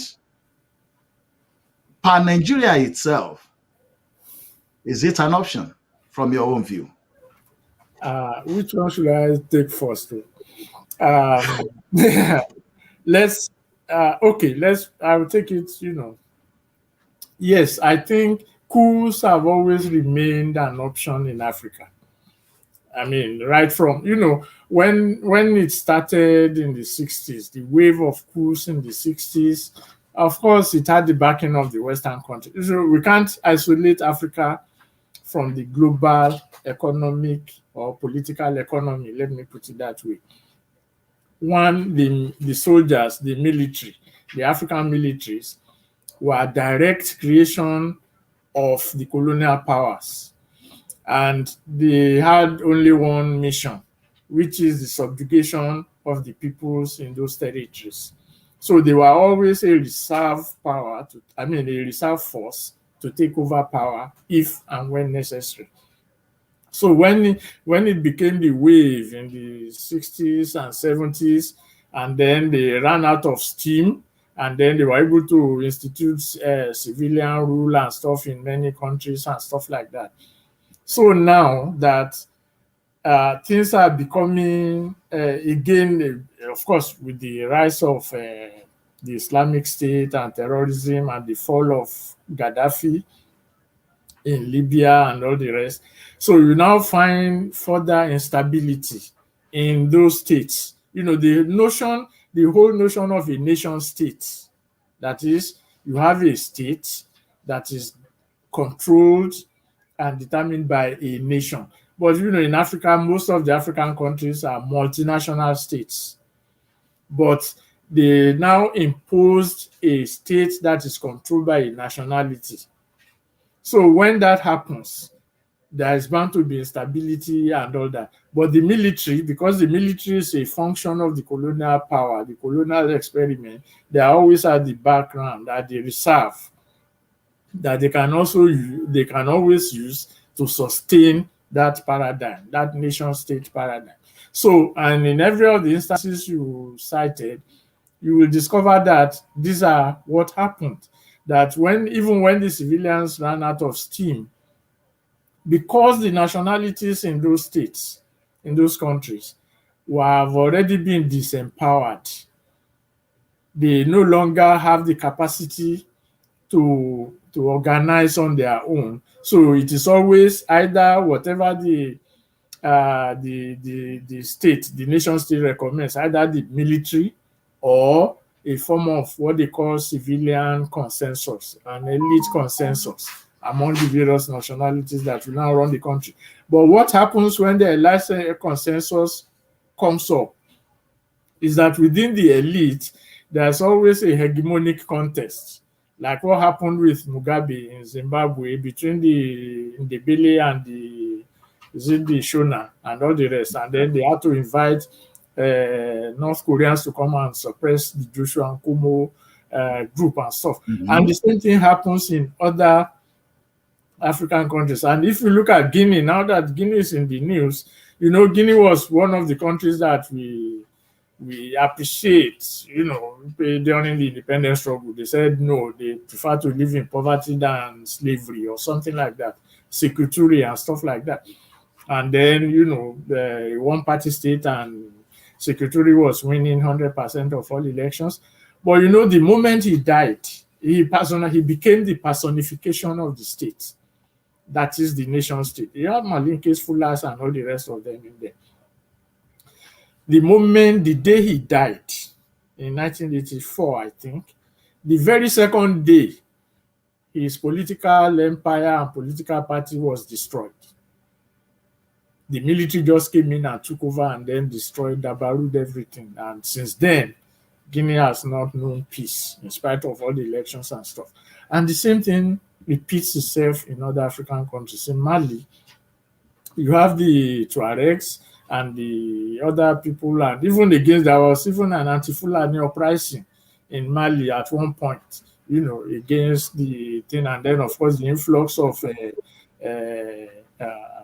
foreign fighters, Islamic fighters, and the rest of them. Yeah. So military coup is always a reserve for the sustenance of that nation state paradigm in Africa.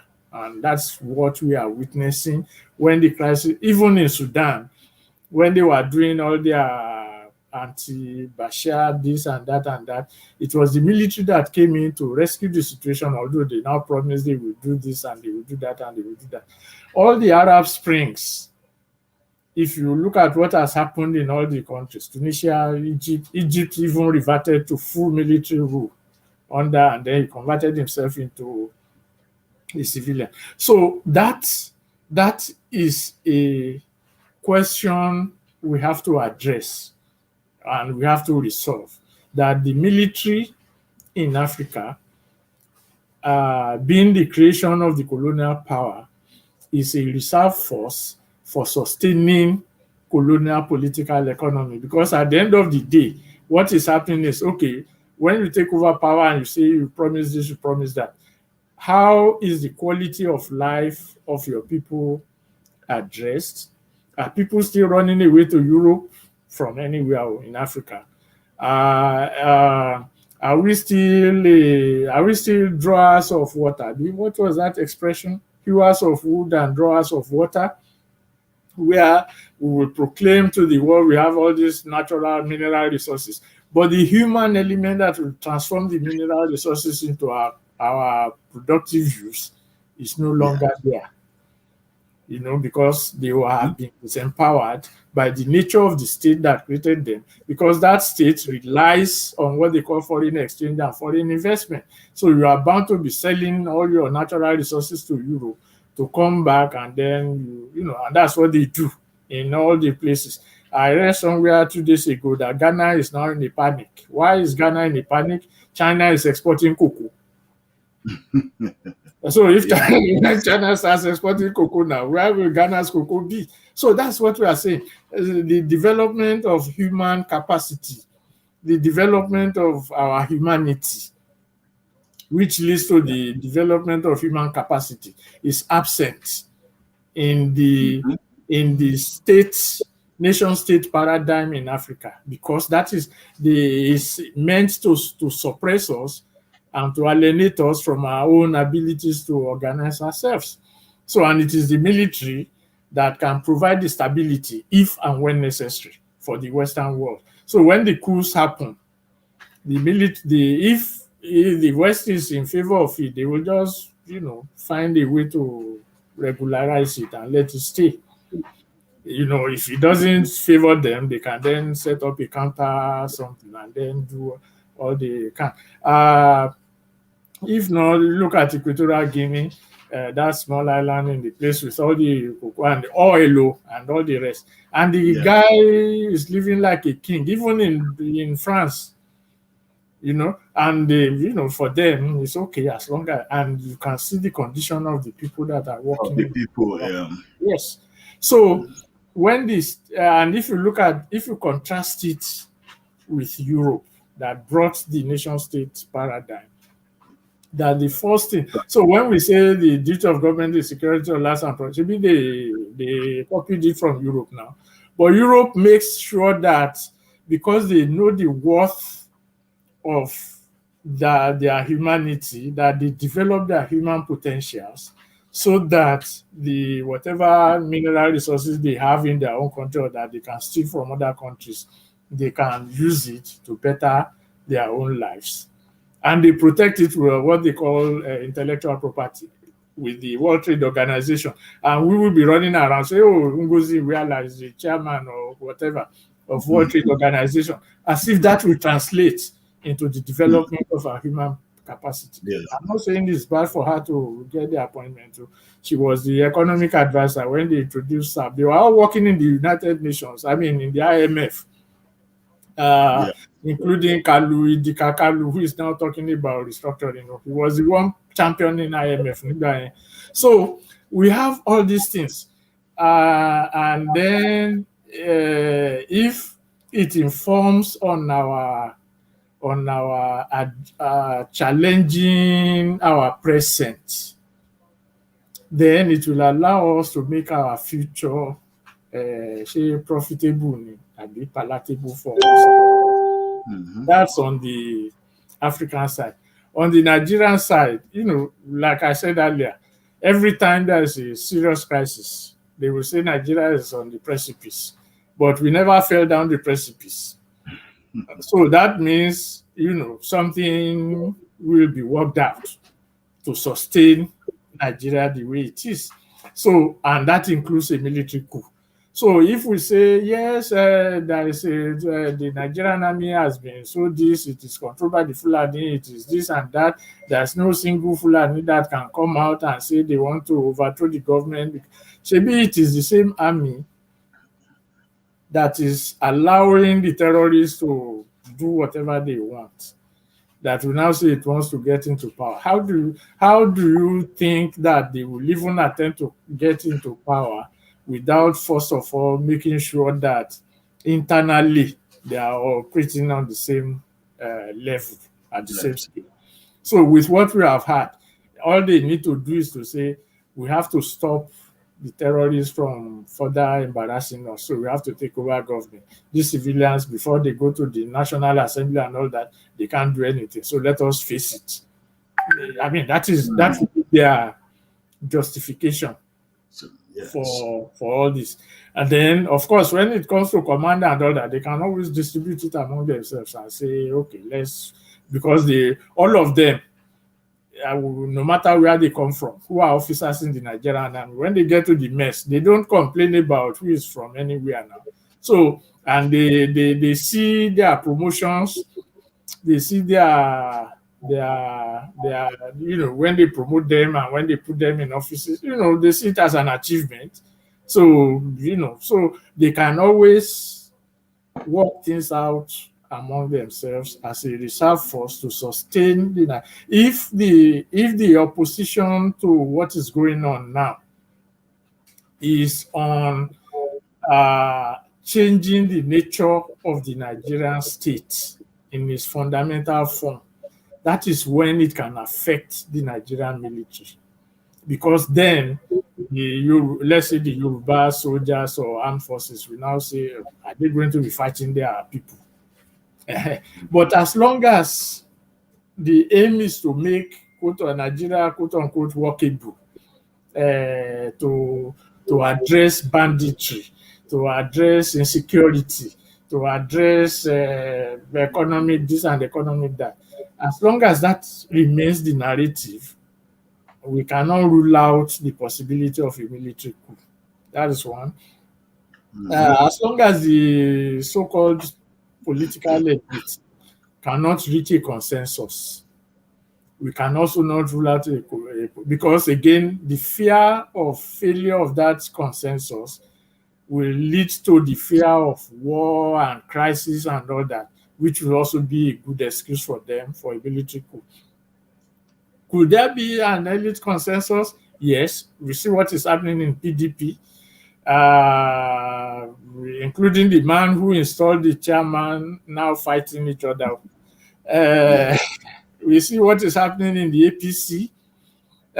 So at the end of the day, it's possible for a supposed third force to emerge with the same people from different kingdoms and then say, yeah, you see, we have all these problems. They will find a way to justify it and then present themselves to power. But whether the civilian or the military, the thing is, the missing part of the equation are the nationalities, the peoples in those countries. And say for Nigeria, the peoples in Nigeria. So if we say, if they are doing all they are doing, and that's where the Yoruba referendum also comes into play. If they are doing what they are doing, fine, that's their own problem. But we should also be doing what we are doing, that is, making sure that we get that bill passed into law and getting the Yoruba referendum conducted. Because by that is our bulwark against any shenanigan that comes from either the military or from the civilian. Once we are able to establish that standard, that this is what we want, this is, we are voting on this type of thing. Initially, like we said, we say, okay, all Yoruba states should be under one regional whatever, government or whatever, and then the people in Kwara and Kogi states will be part of the commission that will negotiate on behalf of the rest. Let's leave aside whether we want to go now or want to go later or want to reserve it, or let's leave that aside. The first thing is we need a voice. We always say we need a Yoruba voice, not an individual voice, not an individual person, no matter his or her pedigree as the leader, with all due respect to everybody. Not a quote-unquote Yoruba leader, as they say they want, but a voice that says, okay, the Yoruba have set up this regional voice for themselves, and these are the conditions under which it will operate. We have voted on it, and that's where we stand. Because we have voted on it, nobody can turn around to say no, even among the Yoruba, even among the members of the commission that we are going to set up, because we are not asking to remove the governors or anybody. We are just saying, pass this law, let's hold a referendum, let's set up a commission that will now negotiate on behalf of Yoruba people, both in Nigeria and with the international community. So once we have set the parameters and voted on it on a referendum, and hopefully we vote yes for it in a referendum, even members of the commission cannot run away from it, because we have already established it in law on ground, and it's a political thing. So if we get that and there's a coup, we don't need to argue. We just say, okay, say you have taken over the Nigerian government. This is where we stand. No argument, because we have voted on it. If there's an elite consensus, this is where we stand, because we have voted on it. Like we said, one of the things is that if there's going to be a Yoruba president, let the Yoruba vote for him or her and send him to whatever the center is. That is our business. So we establish the parameters. And because most or all of the nationalities in Africa lack that power, that is why most of the countries are in crisis. Because for a nationality to exercise that power, there is another nationality that is hegemonic, that is controlling the state, the nation state, and to suppress it. So there will be a crisis. So that's why we are saying, for whatever it is, a multinational state is what the minimum demand, that every nation has an input into the formation of that state. And that is what will create a peaceable environment. Like we said, and has been done, if we have we use our language for, even the smallest nationality in Nigeria can use their language to any level they want to. Maybe they can translate it into any other language. So what we are saying in essence is all these things all anchor on. So that which brings back our humanity that had been lost through slavery, colonialism, and which the nation state is now trying to force us to forget. So we can't rule out a military coup. Like I said, what is being done might be preparing the ground for us, because this is just a hypothesis. So if tomorrow they announce a military coup and say Colonel Olawumi is the head of state, then the Yoruba will clap now. If they say, okay, Navy Commander Olawumi is the head of state, they will clap. So that's the kind of thing I'm saying. So they can wet the ground, prepare the ground. These are part of intelligence operations. And the man is an expert in that field. So we can always assume, the correctness of our position. So when we look at it from these perspectives, then we will be able to understand the necessity that the Yoruba referendum we are talking about. It's not just a question of, we want to go. It has to do with our humanity. How to take it back from colonial rule. I don't know whether I answered your question. Yes, you've since answered it. Thank you very much. And of course, we'll see how even other countries, let's say starting from Scotland, how Scotland continues to tell the United Kingdom's government that they want to decide on their own life. Yeah. That they want independence. Now, although they have devolved power now, I mean, the devolved power the Scotland has now is not, they didn't get it just one day. It was agitation and pressure on the government at the center, and gradually they got those powers to them. Which means in Scotland they decide their housing matters. They've got their own police, different from that of Scotland, England, and Wales, and of course the one in Northern Ireland. They are completely different. Scotland, they speak Scottish. Well, Wales, they speak Welsh. Of course, England speaks English. And we have Northern Ireland, which speaks Irish. Now, and one thing about it is that although they all speak English, but they have their own different languages. But is one of the languages of the kingdom, of the four kingdoms, that is the English that they use as a sort of a national language. In Nigeria, we don't have, there's none of our own languages, none of them that we use as our national language. And that speaks volume. We use English, which is, which is not, it doesn't belong to any of us. And if we look across Africa, that's the same thing. You have countries where their national language is French. Or English or Portuguese. English or Portuguese or French. Their own, there's none of the nationalities, the language of the nationalities, that there's none that is picked that, okay, let's use this one generally so that we all understand and we speak this. Just like the one we have in the United Kingdom, that they all speak English, which belongs to England, although they all have their own different and separate languages. And one point that you mentioned, which I want to reiterate to our viewers, is the fact that if we're able to have the referendum, that referendum becomes our stand. Whether the government, whether they change the government, another party comes in, or they decide to do a sort of an elite arrangement, or even if the military comes in, it would be from the Yoruba. This is what the people have decided as Yoruba's position. And they will have to respect that if they are thinking of, okay, because I know that while coups is old version, there are still coups going on, just like we've had. And of course, there will be pressure from international communities for them to return the country to democratic government. So a military could come and say that, okay, we just want to clean the place up, we'll return the country to democratic process or democratic governance.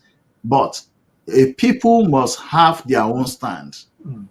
And I think we are standing, and I've mentioned it severally, that the place where we are standing today is a pivotal junction.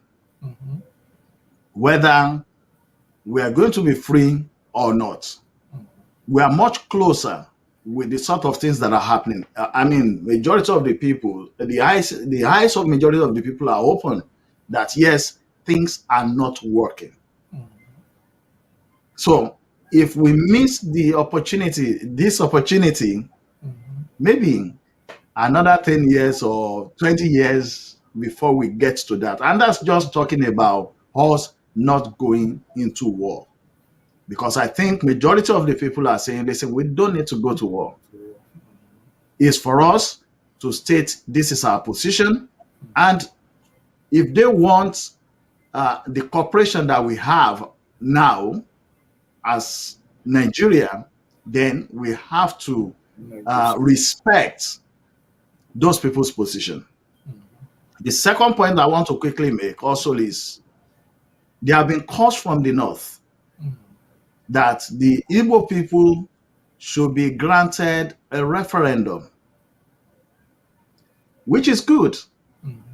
However, a referendum that will be conducted by the Nigerian states. I mean, you can't rely on that referendum. And that is what the Yoruba Referendum Committee is guiding against. The Nigerian states, which does not want liberation for the people, you now want that state to come and conduct your referendum. I mean, it's not going to. Like a businessman said, listen, there's no fair ground in business. When you go for business negotiation, you cover your own ground. You don't have to watch the back of the other person. You cover your own ground.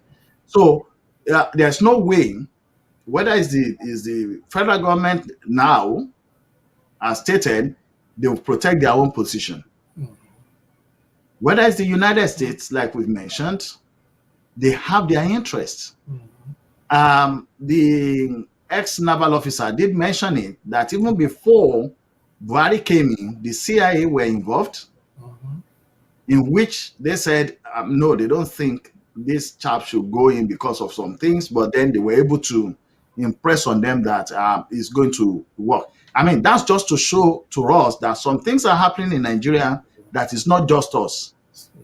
There are foreign powers that are getting involved in what is happening in Nigeria so that they can continue to direct Nigeria to a route where they keep their own benefits. And we have to play smart. And one of the things is demanding for a referendum and going through our representatives first. In the states, since we have a structure which allows, I'm not saying allows referendum, but a structure which allows us to go to our reps, political representatives, and make demands. And that's just what we want to do with this petition. So thank you very much, Alagba Femi Odedeyi. Ẹ ṣeun lọ́pọ̀lọpọ̀, adúpẹ́. We've spoken quite much, and I know I always have this session, which will be to allow you to speak with the people, because the how do I put it? The day is drawing nearer. Yeah.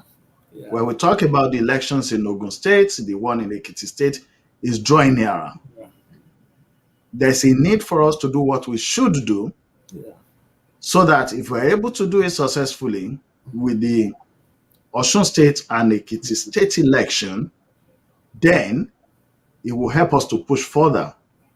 So even whatever we do with this one, we will both learn from it and then review actions and know what to do better or what to do differently. So it's on that basis that we know that now there's a target, and people should be involved if they indeed want liberation for the Yoruba people. We appreciate what Sunday Igboho has done and where he is at the moment. Like they will say in our religious circle, when one door shuts, plenty, another door opens. So yes, it's Sunday Igboho they've held, but they've not held Yoruba liberation and agitation for liberation. So that's why I want to give you this last section to speak to the people how important it is and why they must get involved. Over to you, sir. Thank you very much.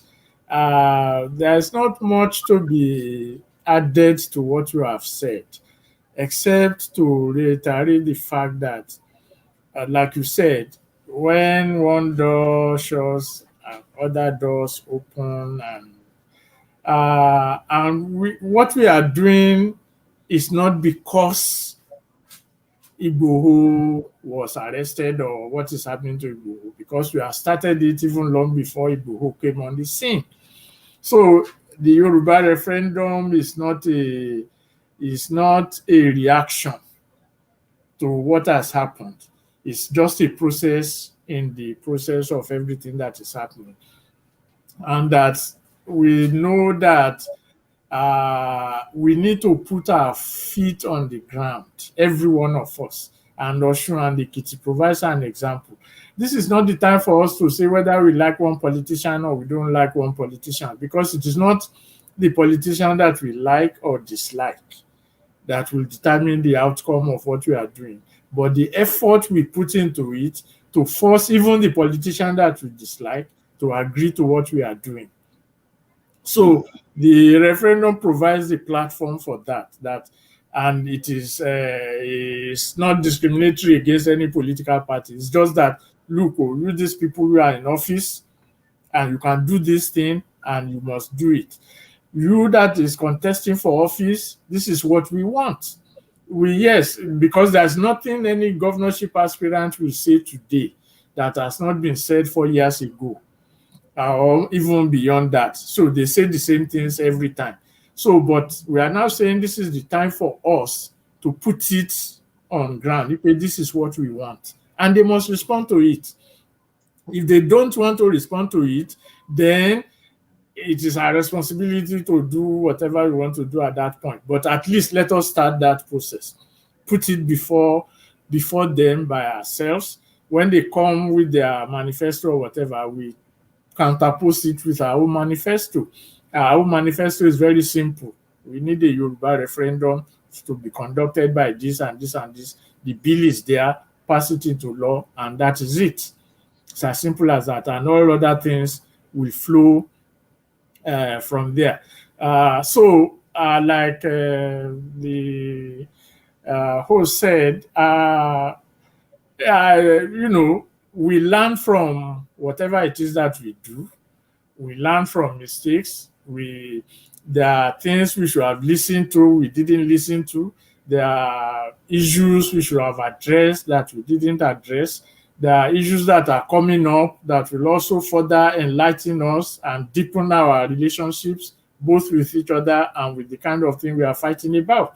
So what we are saying in essence is that this is a journey that is limitless. Let me put it that way, that is limitless.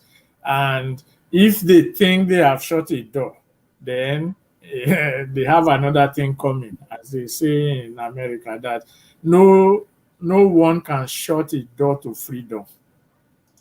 It's as simple as that. No one can shut a door to freedom. Even the slaves cannot shut a door to their own freedom, because it is inherent. That is what defines us as human beings. That freedom, that yearning for freedom. So don't let us get discouraged. I mean, followers of Igboho and supporters of Igboho and all the rest of them. And why I said so is this: if you see the kind of support that he has received from even the establishment that he was criticizing, then you will know that, this thing has gone beyond, person. So let us deepen our commitment.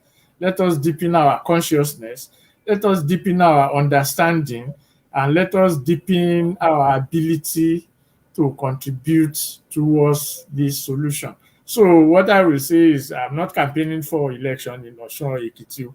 Let us go out and contend now, not in any antagonistic sense, but in a realistic sense of what we want. Let us contend or engage with the political process on ground. Whoever is coming as governor, whoever is contesting as governor, must be confronted, not in antagonistic way, with our demand for a referendum. Our legislators are being engaged on it, so they must be engaged on it. And Governor Akeredolu has said the state, where did we sit down to discuss anything? So any governorship candidate cannot tell us that we can't sit down and discuss anything. We have the power in our hands now. Let us use it. Let us use it. Thank you. Yes, sir. Thank you very much. And obviously that brings to close our session for today. However, before I go, I will just play this piece that we received from is one of the contacts in Guinea. Although it's in French, I believe, but it's just them talking about how the country has gone down and there was need to rescue the country. Et guinéens, chers compatriotes, la situation sociopolitique et économique du pays, le dysfonctionnement des institutions républicaines, l'instrumentalisation de la justice, le piétinement des droits des citoyens, l'irrespect des principes démocratiques, la politisation à outrance de l'administration publique, la gabegie financière, la pauvreté et la corruption endémique ont émené l'armée républicaine de Guinée à travers le Comité national du rassemblement et du développement, CNRD, à prendre ses responsabilités vis-à-vis du peuple souverain de Guinée et dans sa totalité. Nous avons décidé ainsi, après avoir pris le président qui est actuellement avec nous, de la République, nous avons décidé de dissoudre la Constitution en vigueur, de dissoudre les institutions.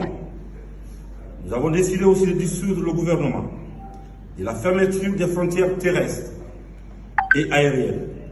Nous appelons nos frères d'armes à l'unité afin de répondre aux aspirations légitimes du peuple de Guinée. Nous les invitons également chacun, à ce qui le concerne, de rester dans les casernes et continuer leurs activités régaliennes. Nous n'avons pas, on ne va pas reprendre les erreurs du passé. Nous allons nous concentrer sur le. Right. So that's them talking about what the situation in the country. And I was, although I don't hear that French much, but I think Facebook is doing quite sort of. So I've seen something where they talk about corruption as well. That's what they will talk about. And then in that intimidating, with the dark goggle, you can't see his eyes in the military. And then they will go on. Hopefully, we'll follow them and we'll see what.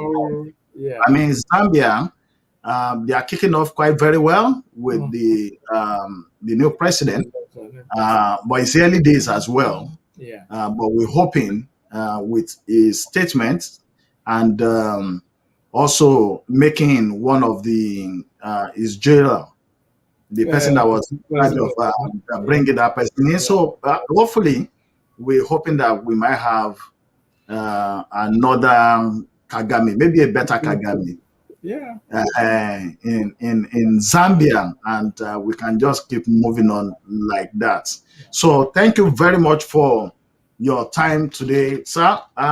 We'll get to see you again in 2 weeks' time, God's willing, and we hope by then we will have had more progress about the referendum push. Yeah. People, don't forget, this is where you need to play your own part. Send emails, messages, text. Most of our honorables now have WhatsApp. Send them WhatsApp messages. The referendum bill is with them. It's called Yoruba Referendum Bill. It's with them. Let them make it into law.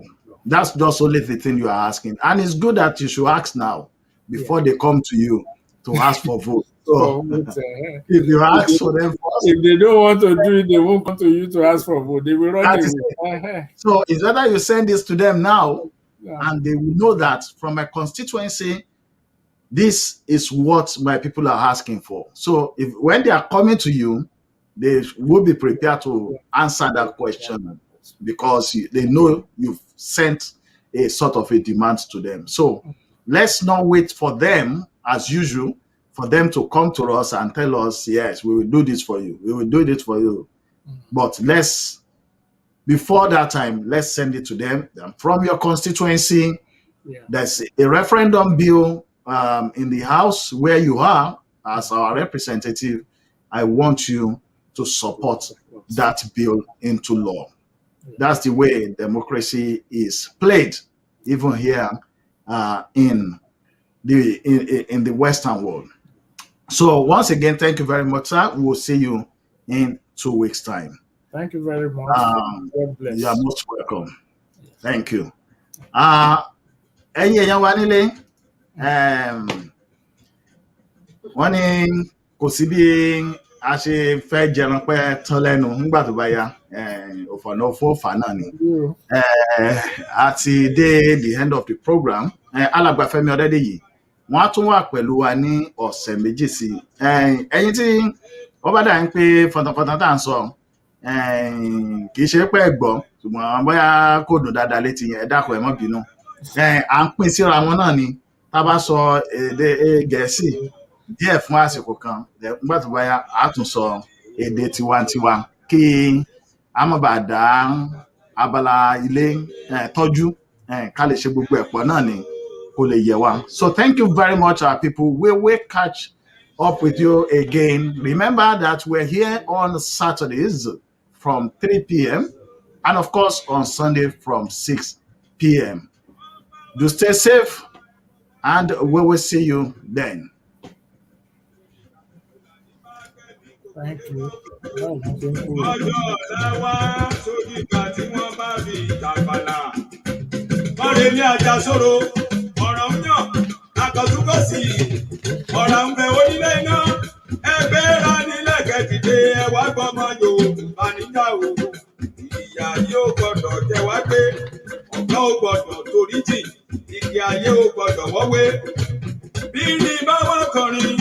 Ara ìrìn àgbóná ẹ̀ràn ti béèrè méjì bá lójú kọra wọn ilẹ̀ àmì èròkù aṣọ. Ìwà wọn ni èéfín wà kò ní ṣàlàyé ìlú fínfín. Ìwò gbé lọ́kàn o, ìwò gbé lọ́kàn. Olóyè yé ẹ̀wá wò ṣe wọn o, ìwà wọn lẹ́rí yẹn. Ó ní ìwà ó wá wò wá o, ìwà rẹ̀ ọmọdé wá wò wá o, ìwà rẹ̀ àgbà mi àbọ̀ o, ìwà rẹ̀ olóṣèlú ẹ̀yìn dá o, ìwà rẹ̀.